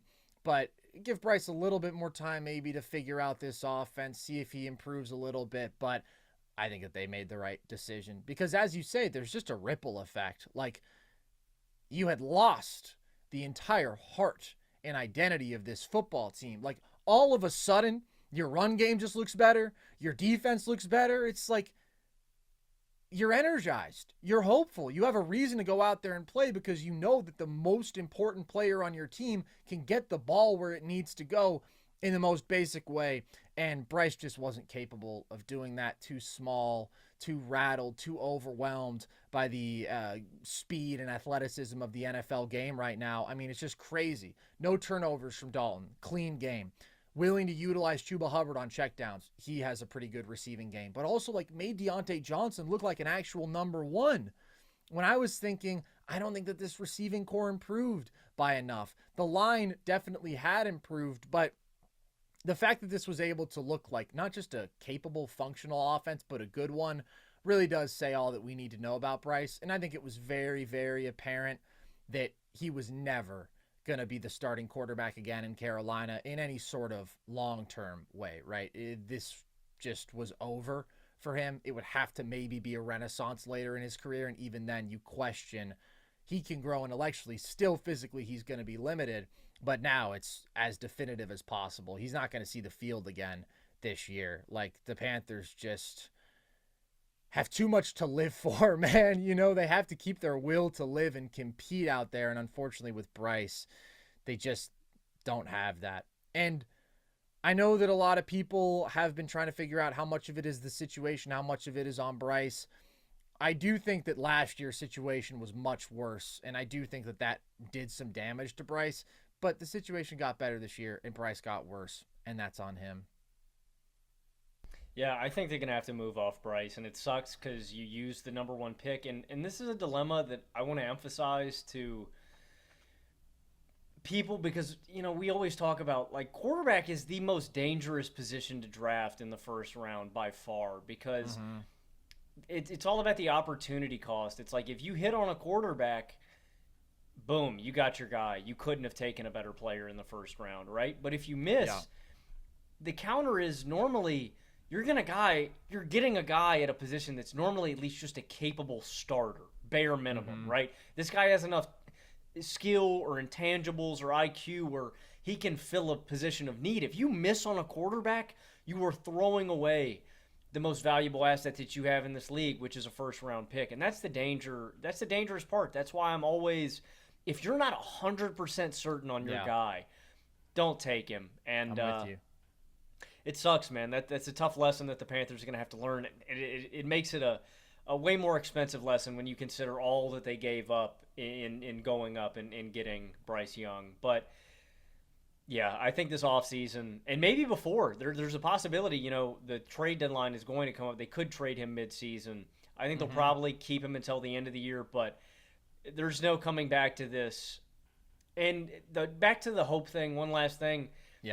Yeah, dude, you feel it. There's just an inherent I think Draymond said this a while back, but he's like, when you can beat the hope out of a team, there's no coming back from that. Yeah. When you see that they have lost belief, that's what makes us human, the ability to hope, you know, to think that there's something greater, that there's going to be something down the line. It's what keeps you going. When there's no fight left in the dog, the game's over. And that's the risk that you run if you keep Bryson at your starting quarterback, because the guys are just going to play heartless. They're going to go, oh, well, our guy at the under center isn't going to be able to make the plays, so what's the point in us trying? And you don't want to lose. You can't. That's it. Your team's dead when that happens. And so I agree with you, man. I think this offseason they're going to have to trade Bryce. It's probably going to be for a fourth-round pick at best. Yeah. And that's at best, because you think about what Trey Lance went for, a fifth, a fourth? Yeah. You think about what Kenny Pickett went for. He went for a third. It's like Bryce is probably going to fetch that same kind of market value, and that sucks, man. You're trading the number one pick now on top of the fact that you gave up Caleb Williams, you gave up DJ Moore, you gave up other assets. Now you're going to be giving away that pick. It's an all-time bad NFL trade, man, all things considered. And you bring up Trey Lance real quick just to put a bow on a point that you made that I completely agree with. It seems like we are seeing now more than ever that if you prematurely force any quarterback into a situation where the team around them is not ready and you make them the week one starter as a rookie, they are going to struggle and they may not recover mentally from that. They may just be overwhelmed by that. And Bryce, I do think we have to acknowledge, physically just doesn't have it, and he shouldn't have been the number one overall pick because of his physical limitations. But it's this double-edged sword where you are both giving up your assets, which means that you are compromising your ability to build the right team around this guy. You're investing so much in him that you feel even more pressure to start him immediately, and you still could just draft the wrong football player. It's the draft. It is far from certain. And you look at the precedent. Here are the teams that have traded up into the top 5 for a quarterback. This is the historical precedent. Oh, hit it. Chargers, trade up. Get Ryan Leaf. I know, we'll get there. We'll get there to your big one. All-time disaster, obviously. Falcons get Vic. Okay. Successful overall. Still didn't sustain the success for as long as you would have wanted. Jets, Mark Sanchez. Nope. Washington, RG3. Nope. Wentz, Eagles. Overall, no, I don't think that you would do that again. Goff, Rams. Okay, sure. Like, those two walk the line. But then you have Trubisky. Disaster. Didn't they trade 4 picks to move up 1 pick? The Niners hosed them, man. The Niners were gonna they were always gonna take Eric Armstead, man. I mean, that's just unbelievable stupidity. Or wasn't it? I think it was Solomon Thomas, wasn't it? Or that's who. They were always gonna take Solomon Thomas though the whole way. Absurd. Then you have Jets with Darnold, Niners with Trey Lance, who also shipped off a wealth of assets. Like, the overpay that you have to give up, considering the hit rate, I just wouldn't do it, man. You're teeing yourself up for a double whammy, man, for disappointment. You are. It's brutal, the historical precedent, and especially if it's not a generational sort of guy, who none of these dudes have been, because a team's probably not going to trade out of that spot if they think they're getting a generational guy. Maybe Vic. Vic was the best prospect of all these dudes, I would say. It's just not worth it, man. It's too much of a crapshoot, and you're giving up too much to build around them. So, sorry, Panthers fans, for that, but hey, congratulations. You're a competitive football team now. I wouldn't get too high on this because I do think the Raiders are a very unserious offense, but they're not a bad defense, and you put up points on their defense, so congratulations on that. Let's talk, Logan, about another quarterback who went number 1 overall. Caleb Williams falls short to Anthony Richardson and the Colts in this one. What did you take away from Caleb's performance? Let's start there.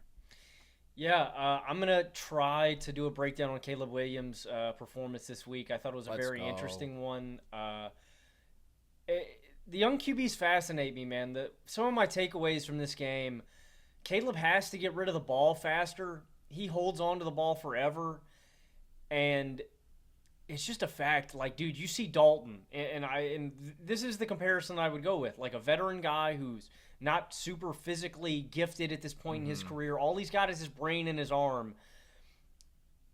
Snap, boom, he's stepping up in the pocket. He's getting rid of the football. Like, Caleb, and I think he just got used to this at USC, man. The home run is not going to be there every time at the NFL level. Sometimes you got to hit the check down. Sometimes you got to throw the curl. Caleb is looking to hit the home run often, and that's a problem. I also think he has to improve his time getting through his progressions. There's a lot of I talked about this in my Bo Nix video. Bo was staring down receivers and not going through his progressions. Caleb goes through his progressions like a toaster. You know, like when you toast your bread and you move it and the dial is just sitting there for a minute. That's like Caleb getting through his progressions. It's a really slow cooker. He's going to stare down that first guy for a really long time, and then he's going to get to his next guy. That's a problem. And the bigger issue in this, he has to disguise his eyes. A lot of times at the line of scrimmage, Caleb is looking down his primary receiver, and he is telegraphing passes. It's like, dude, if I'm a defense, I'm looking at who Caleb is looking at before he snaps the football. Another guy that I think you should look at tape of if you're really interested in this, Justin Herbert did a phenomenal job today of baiting the Steelers' defense. He would be looking left the entire way. He would shift the linebacker over, and this would open up a tiny window for him to throw back right. Again, it's maybe not the best comparison because Herbert is a polished quarterback that's been in the NFL for a while, but again, that's something that Caleb's going to have to work on. He's got to navigate the pocket better, I think, to buy himself time. That's a double-edged sword because I think the Bears' offensive line is comically bad. So that's not as much on him. I don't think they do a good job of buying him time. But he's also got to be more accurate. Like, he's got the arm talent to make all of these throws, but he has just been off target. I also think the Bears have to open up the playbook for Caleb. There's a lot of weak-ass screens that they're calling that are just like, yeah, let's get the ball out for a yard. No, man, you have a freak offensive talent in Caleb Williams. Let's draw a concept up that he can attack. They don't do a whole lot of that. The final thing that I think they could do better is playing more empty set with the defense spread out. I think Caleb is – they run a lot of plays with him under center, and I just don't think Caleb is as comfortable running plays out of the pistol or under center. I think he's really comfortable in shotgun, empty set with the defense spread out where he can read the field and just have more space to operate. I think that works with a lot of young quarterbacks. Look at what the Packers did today with Malik Willis with the defense spread out. It worked. Look at what the Steelers did today with Justin Fields with the offense spread out. I just think it makes it easier on your quarterback when you let him see the entire field, when the defense has to account for the offense spread out. And my final takeaway is just that the Bears are relying on Caleb way too much right now. He throws the ball 53 times in this game. Yeah. They are tied 29th in rushing attempts per game by running backs, and they are dead last, in rushing yards and rushing yards per attempt by a running back per game. There's just a massive, massive burden on Caleb's shoulders right now, and the success of this offense is very reliant on him. I think that's a problem. Only 10 quarterbacks in NFL history have attempted as many passes through their first 3 weeks as Caleb Williams has. I get it. He is a generational prospect. I am going to be very disappointed if Caleb Williams is not one of the best quarterbacks in the NFL one day. I'm going to be very, very disappointed. But you shouldn't expect that this guy is going to miraculously, magically come in here and make your offense great one day. I don't think this offense is setting him up for a lot of success. This is a bad, bad running game. This is a horrible offensive line. And I think that Shane Waldron's an idiot. I don't think he is setting Caleb up for success. I think it's a colossal failure. And so, I don't think I should absolve Caleb. I think there's a lot of things Caleb can clean up to get better at, but I don't think the Bears have set him up for success here. I think there's a lot of things that they could do to help Caleb out. I thought this was mostly a positive performance from Caleb. And I agree with you in terms of him staring down receivers. I think that is a problem. Still too many turnovers. Also, he has 3 turnovers in this game. Threw a bad pick as he was getting hit. Staring down a receiver in the flat. Takes too long to get that ball out there. Threw another pick to Rome in double coverage. I don't know what he was thinking. Rome had it in his hands, honestly, but it's just too dangerous of a throw into double coverage. Gets poked out. And there's still a couple bad overthrows. Like, on a true deep shot, Caleb has overthrown the guy by at least 5 yards, like damn near every time that we've seen them try it. And there's a couple wild throws on the run in there. Definitely not a perfect game. One area where I will push back a little bit, I think that we have this feeling that Caleb is holding on to the ball for too long. And in week 1, I definitely think it was true. And I think there are certain situations where it is true. Overall, though, he's got the 12th fastest time to throw of 34 qualified quarterbacks. I think the problem is that everything in terms of his timeline is so condensed, so truncated because the offensive line in front of him sucks.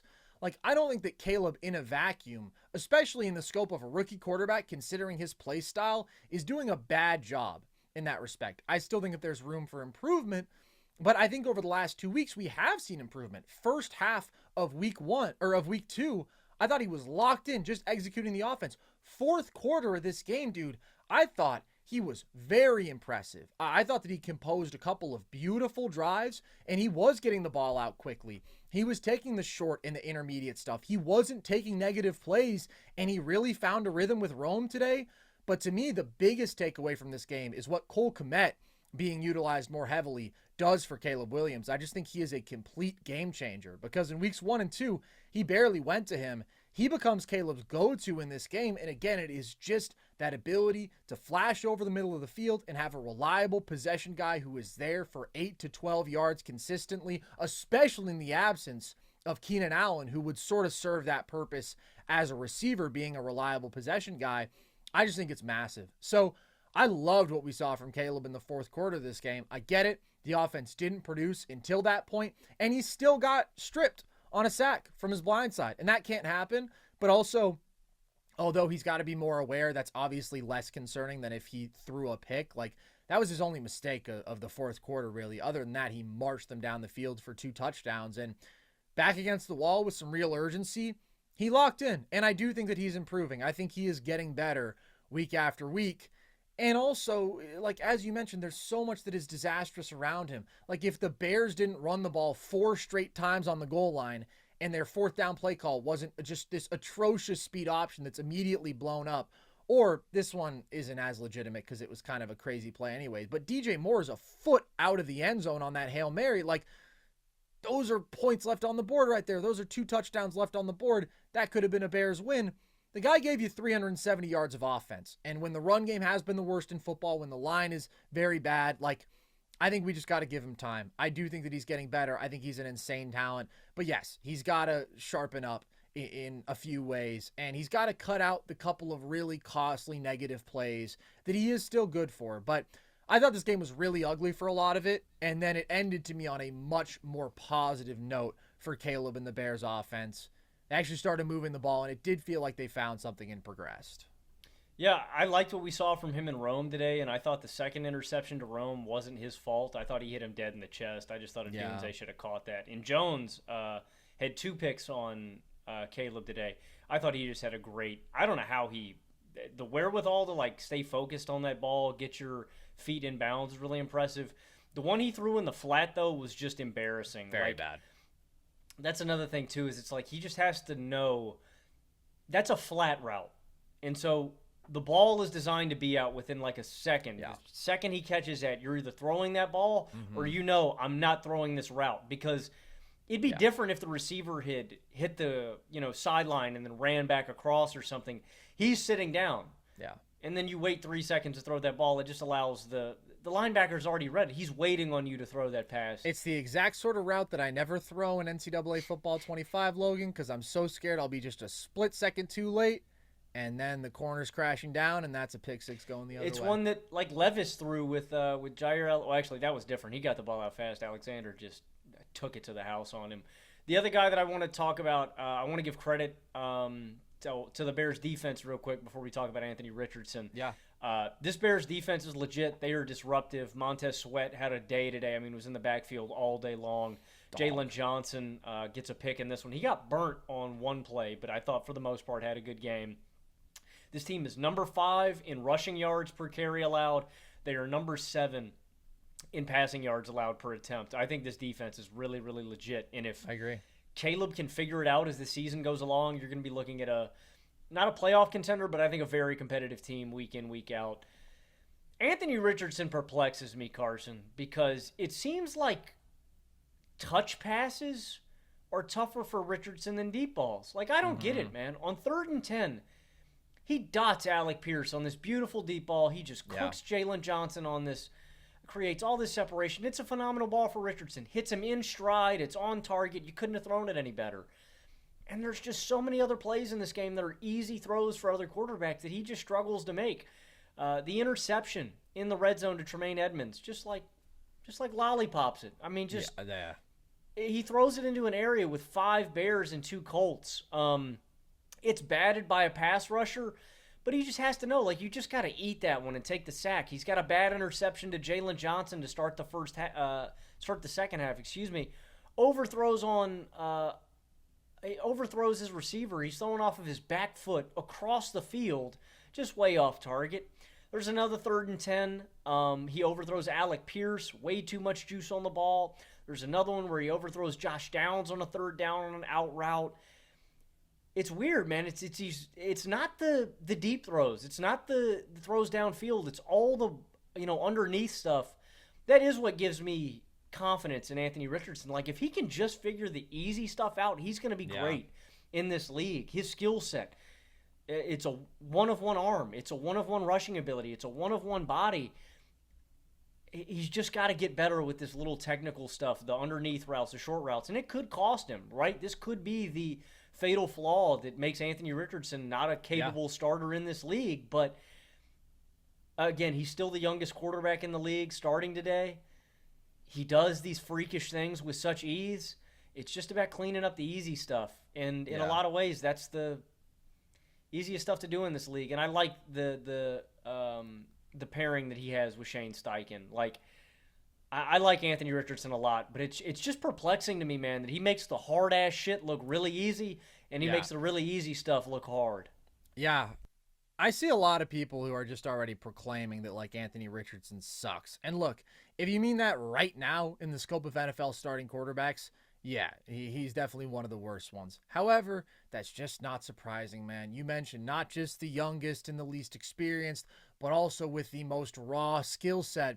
We're not going to see who Anthony Richardson is this year. We're just hoping to see flashes of it. Now, that being said, in this game, he was bad. His accuracy awful on the second interception. That to me was the worst one, Logan. And I know that the first one in the end zone is the one that will circulate everywhere because he throws like one of the worst balls you've ever seen. It does get batted. It does get batted by the guy, though. It looks very, very ugly.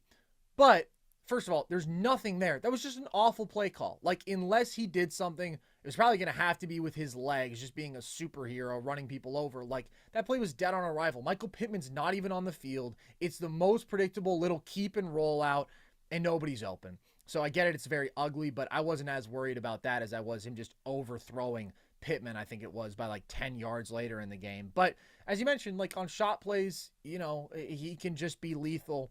We'll see, man. I didn't think that this was a good game for him. I thought that Caleb was much better than him in this game if we're going to compare the two raw young quarterbacks. But he's a project, and there's really not much surprise there. For the Colts, it's a weird win. I think the positive is that your defensive front stepped up. It's against the bad offensive line. It's against a bad run game. You don't want to run around celebrating over that. But it was great to see Latu make an impact play on that strip sack, and a Colts defense that has been very lackluster did play a better game, even if it was against a Bears offense that we know has struggled. Let's talk about your Steelers, Logan, because they're sitting at 3-0, knocking off the Chargers. What did you take away from their win? I continue to be very, very impressed with Justin Fields. He looks like the Steelers franchise quarterback. He played a near flawless game today. I mean that. He was on time. He was accurate. He got through his progressions quickly, and he looks in control and confident. Like, I mean this. I think he could be their franchise guy if he keeps playing like this. He's protected the football through 3 weeks. He has 1 turnover in 3 games. He's completing over 70% of his passes. And I was really impressed with the Steelers' receiving corps today. I know that a lot of people talked about how they thought we'd have the worst one in the league. I never felt that way. Calvin Austin III has been injured. He missed his entire rookie season. I was waiting for him to have an opportunity. He goes for over 90 yards today. Fields hits him on a slant on 3rd and long. And overall, I thought Arthur Smith did a great job running empty set with Justin, spreading the defense out, letting him pick them apart. There's a great deep in route in this game where Calvin Austin goes for 55 yards, and it's awesome the way that Fields throws between 3 defenders just with perfect timing, perfect accuracy, right to Austin. Austin breaks away. Scotty Miller has some big plays in this game. God bless him. George Pickens has a decent game. Pat Freiermuth has a good game. And they were able to run the ball with Najee Harris. Like, this is the most confident I've been in an offense to sustain drives since Big Ben retired. And again, man, everybody preseason always wants to say that I'm a Steelers homer. And of course, yes, I am moderately delusional. I'm not delusional as I was. I used to pick the Steelers to win the Super Bowl every year. This is true. I have left that in the past. But huge growth. People now don't want to listen to me when I talk about anything with the Steelers, but I tried to emphasize at the start of this year how big of a deal it was going to be that Matt Canada was gone, that Mitch Trubisky was gone, that Kenny Pickett was gone. Like, we have actual talented quarterbacks, and we have a play caller that's not an utter buffoon. That's meaningful.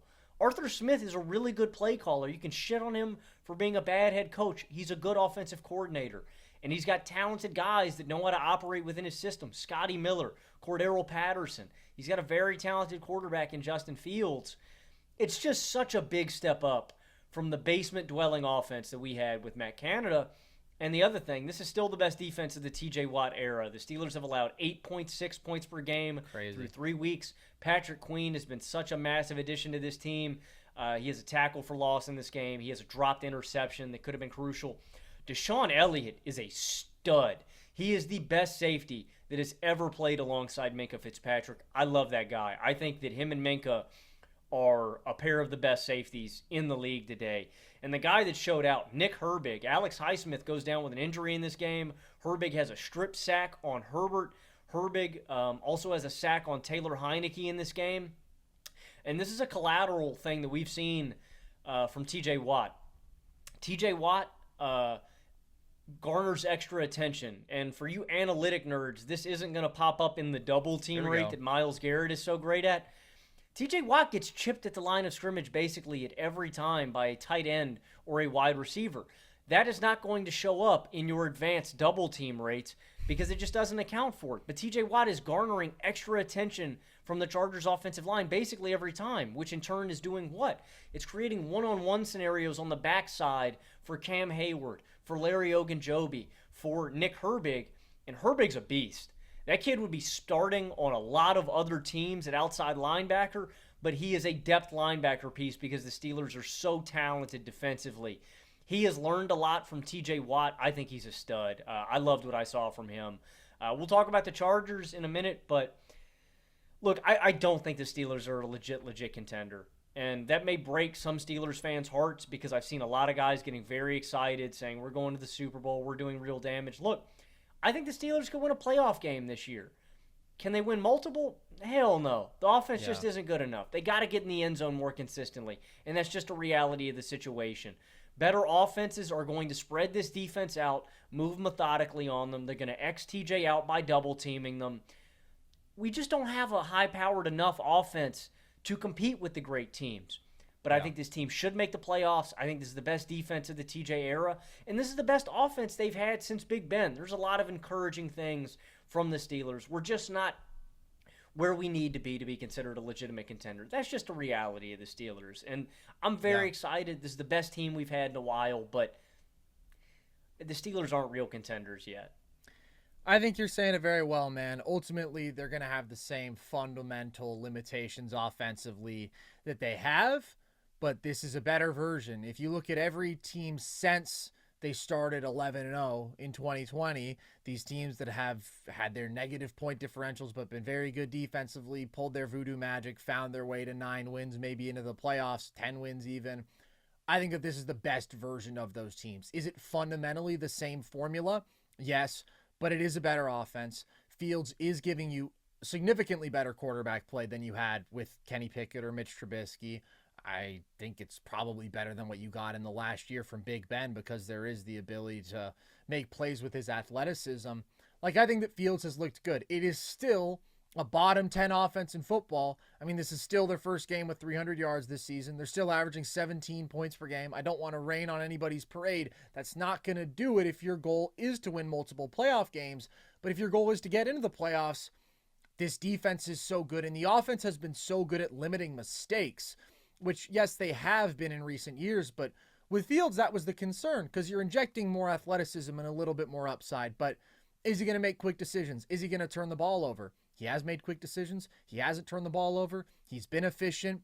The team has 1 turnover this entire season with their defense. That's how they win football games. So I don't have a ton to add, but I think that they're in a good position to make the playoffs. And I feel a bit foolish for preferring the Browns this year in terms of the great defense, sketchy offense formula, even though the Browns have better skill position talent, I would argue probably top to bottom, just because the quarterback play from the Steelers is significantly better.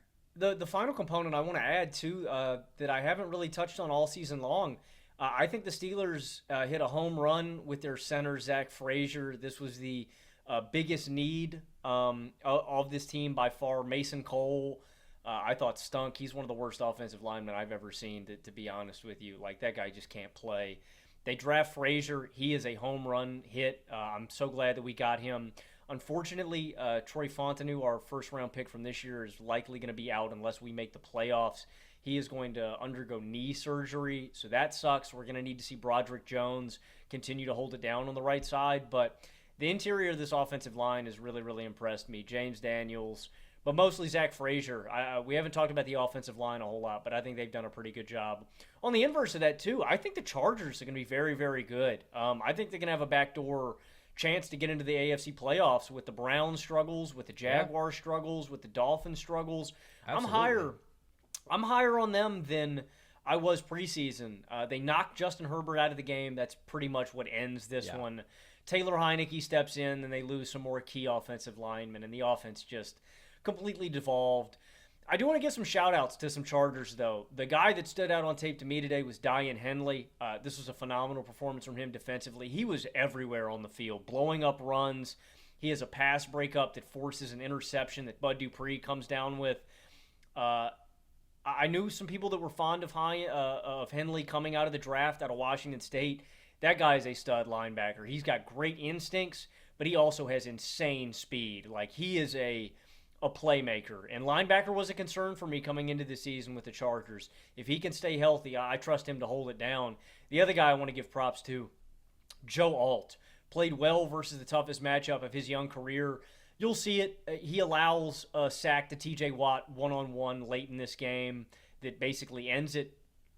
It's TJ Watt. He's the best in the business at what he does. And I thought outside of that one sack that he allowed, again, he was getting a lot of double teams with the chips at the line of scrimmage. With that, I thought Alt held his own pretty well. That guy's a stud right tackle. They have their tackle duo of the future with Alt and Rashawn Slater. Like, I'm so confident. And I want to give credit to Derwin James. I thought Derwin James was everywhere on the field today. He looks rejuvenated. I know a lot of people had said they thought he had fallen off or something like that. He made a lot of big plays today, and he just wrecked some drives for the Steelers where they weren't accounting for him on blitzes. He was blowing up runs. I'm a lot higher on the Chargers than I was coming into this season, Carson. I think that, again, this is against a really good defense. I think the Chargers are going to be able to run the ball on a lot of teams. Oh, yeah. I think that Herbert is going to have his way. Played really well when he was out there against the Steelers. I think the Chargers are going to have a backdoor chance to get into these playoffs. They're better a lot more quickly than I thought they were going to be. I think it's more than a backdoor chance, man. They are not nearly as flawed as some of the other teams who are in the wild card range. I like the Chargers, and you mentioned it's a tie ball game when Herbert gets hurt. You're not coming back from that, but shouldn't be a long-term thing for him.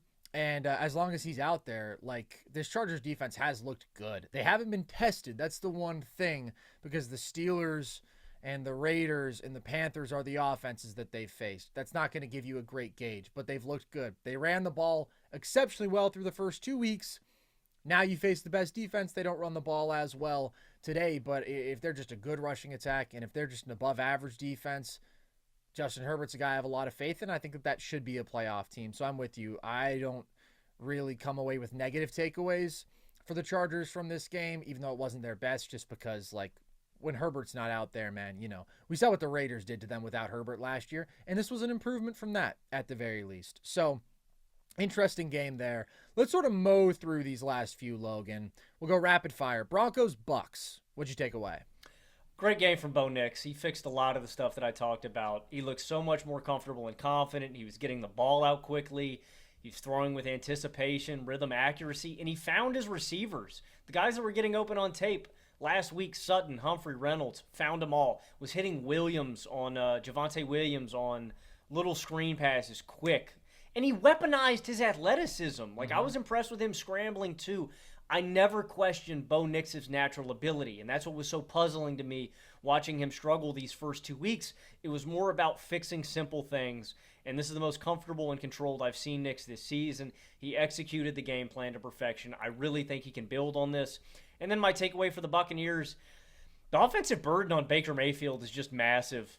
He was under tremendous pressure all day. The Broncos sacked Mayfield 7 times. They took away shot plays over the top and made him nickel and dime. That's how you beat the Buccaneers, and that's what scares me about the Bucs' long-term prospects this year, Carson. You said it last week because this was my take. Baker Mayfield has a massive burden on his shoulders to carry this offense. I'll spoil the beans for defenses going up against Baker Mayfield. If you X him out, if you make a committed effort to just slow down Baker, the Buccaneers offense has no chance to do anything. Like, that's how bad this offensive That's how bad this offensive line is.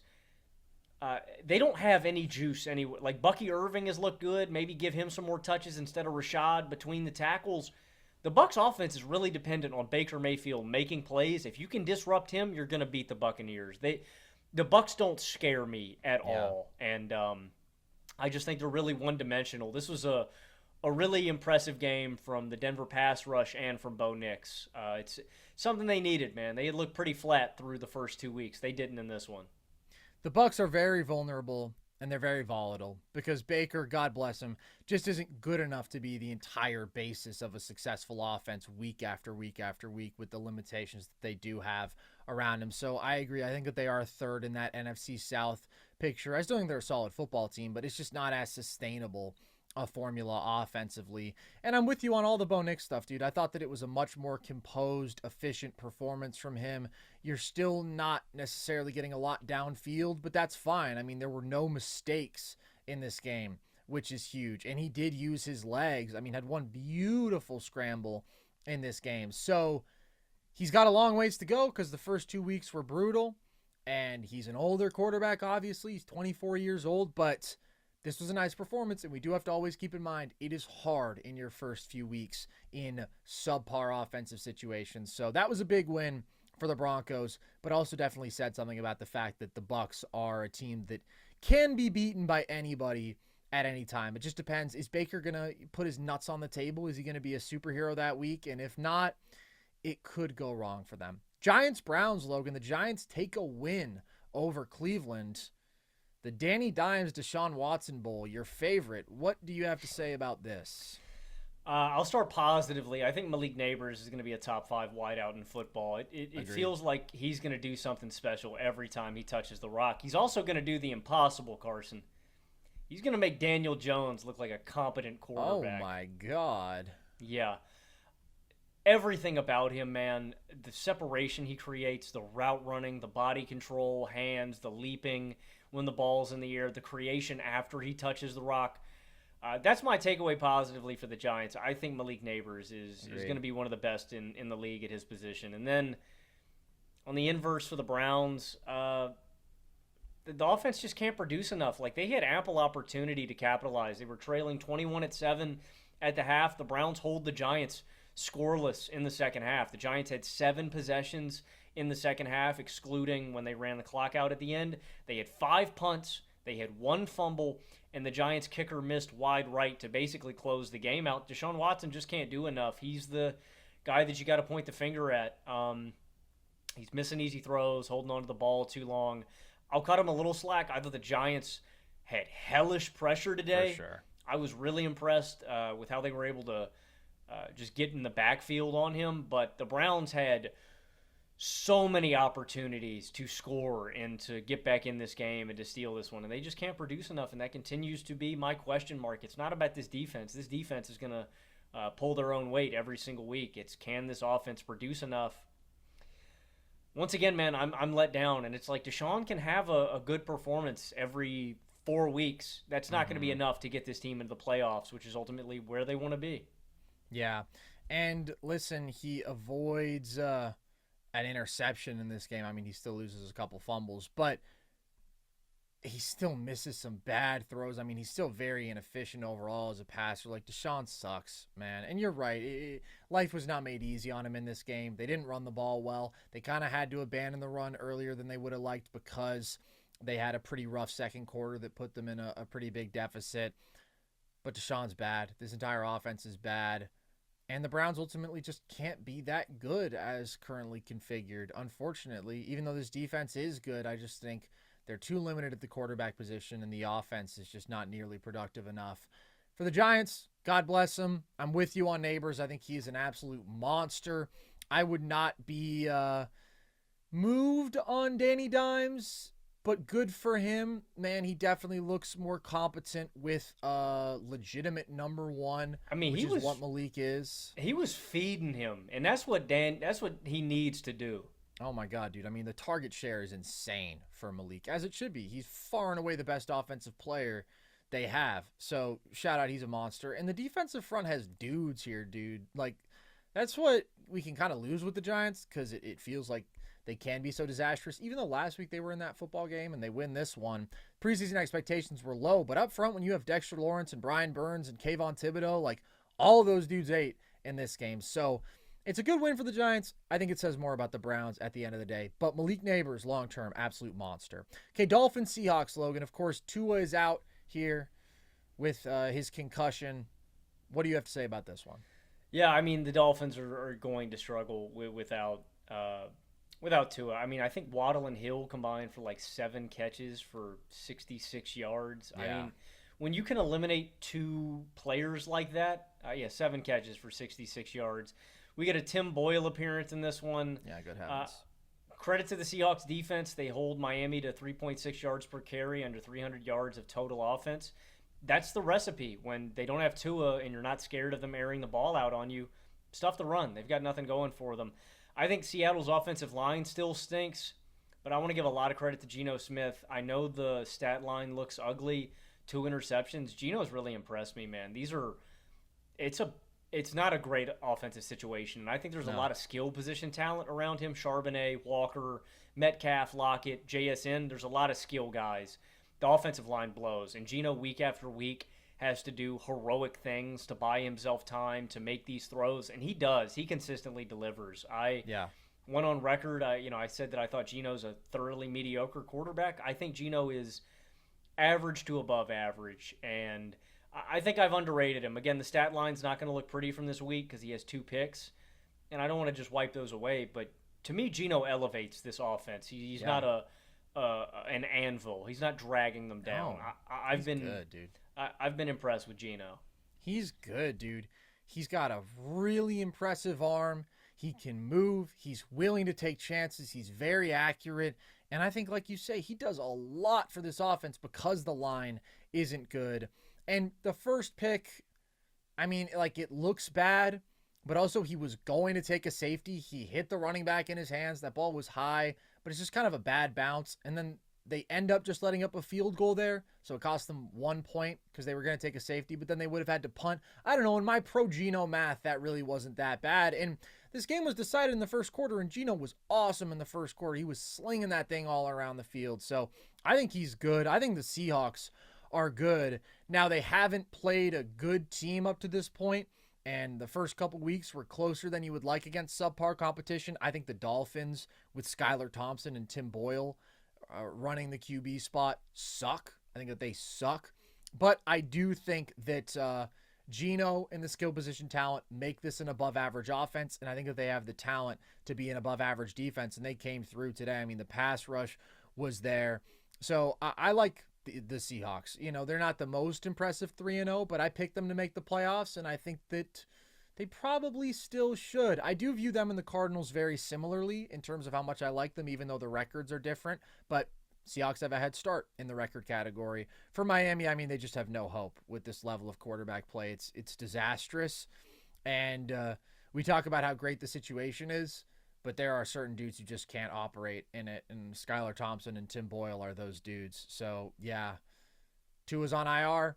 Either they're going to make a move, which I don't think they're going to, because I think that they intend to get Tua back out there once he spends his time on IR, or I think the season is cooked for Miami, and I think that the season is probably just cooked. All right, Logan, there is another team, though, that's down their quarterback that has found a way to make it work, and that is the Green Bay Packers. Pick up another win today in a Malik Willis masterclass. What'd you take away from them beating the Titans? They continue to be one of the most well-coached teams in football. I mean, this is how you sustain while your star quarterback's out. Ball control football, and you win defensively. 37 carries, 5.1 yards per carry, 188 rushing yards. They force 3 turnovers. They get 8 sacks, and they stuff the run. 33 rushing yards allowed, 3 yards per carry.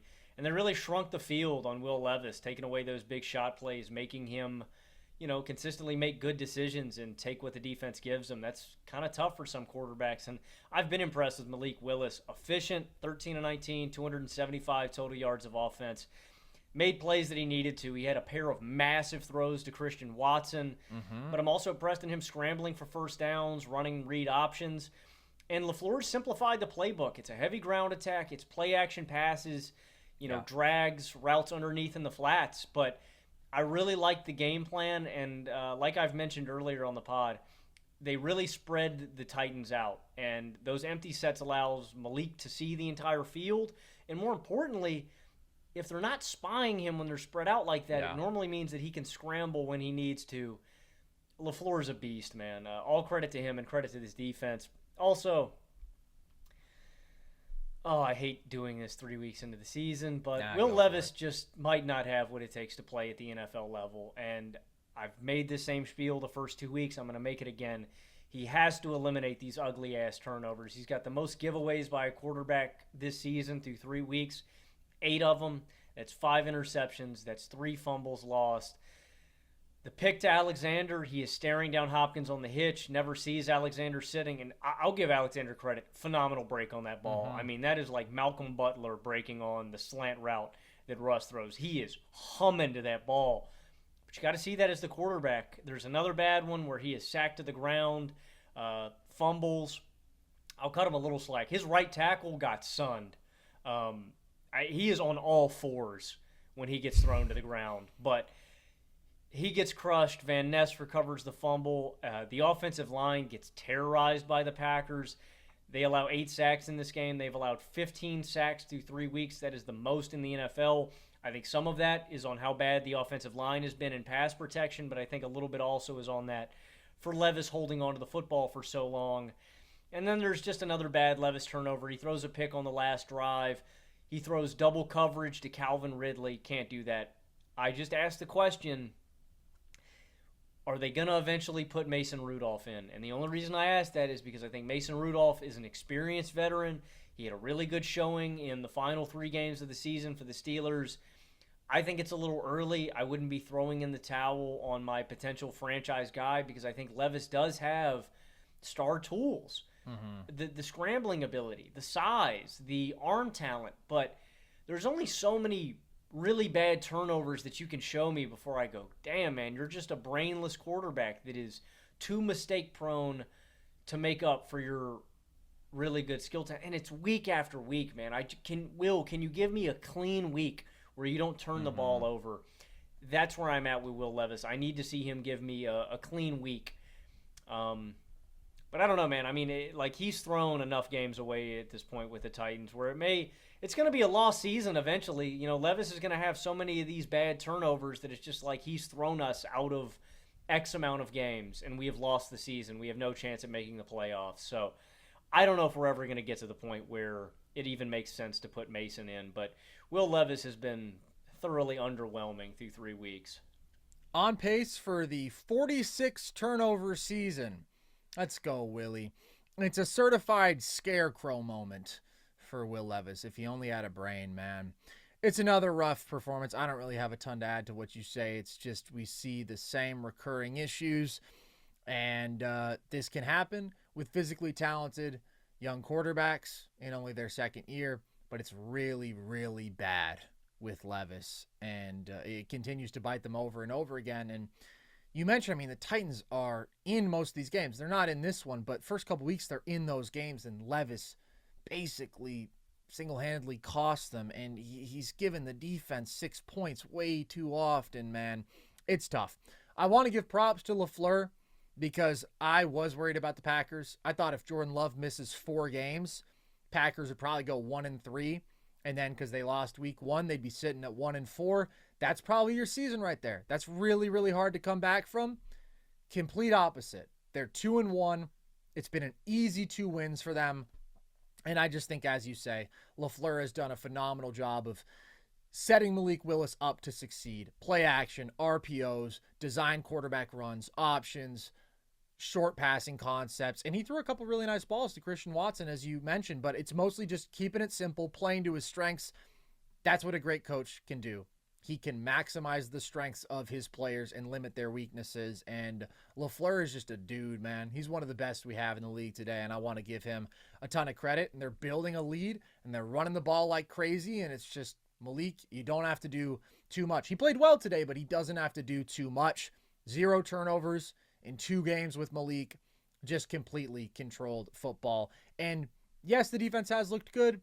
It's also been against bad offensive competition, so I want to hold out to see if I'm moved by that. But I was worried about the Packers, and they look just fine right now. So we'll see how things look when Jordan Love gets back out there. I don't know that they're an elite all-around football team still, but listen, they've taken care of business here, and they've put themselves in a good position to still go out there and make the playoffs, which is what matters at the end of the day. All right, Logan, another Sunday. Oh, what a joy it was. We will be back tomorrow night. Actually live, I promise, or I will break my computer in a rain of fury. So let's hope that doesn't happen because the Bills play. And of course, you got to get our live post-game reaction for that. Bengals also play the Commanders. Not such a great game, but Bills-Jags will be fun. Stay locked in for that. Stay locked in for all of our content here. NFL, reaction, NBA season preview. We've got it all going on. We already previewed the Atlantic Division in the NBA, if you can believe it. So that's on our YouTube channel or across audio platforms, wherever you listen to or watch the pods.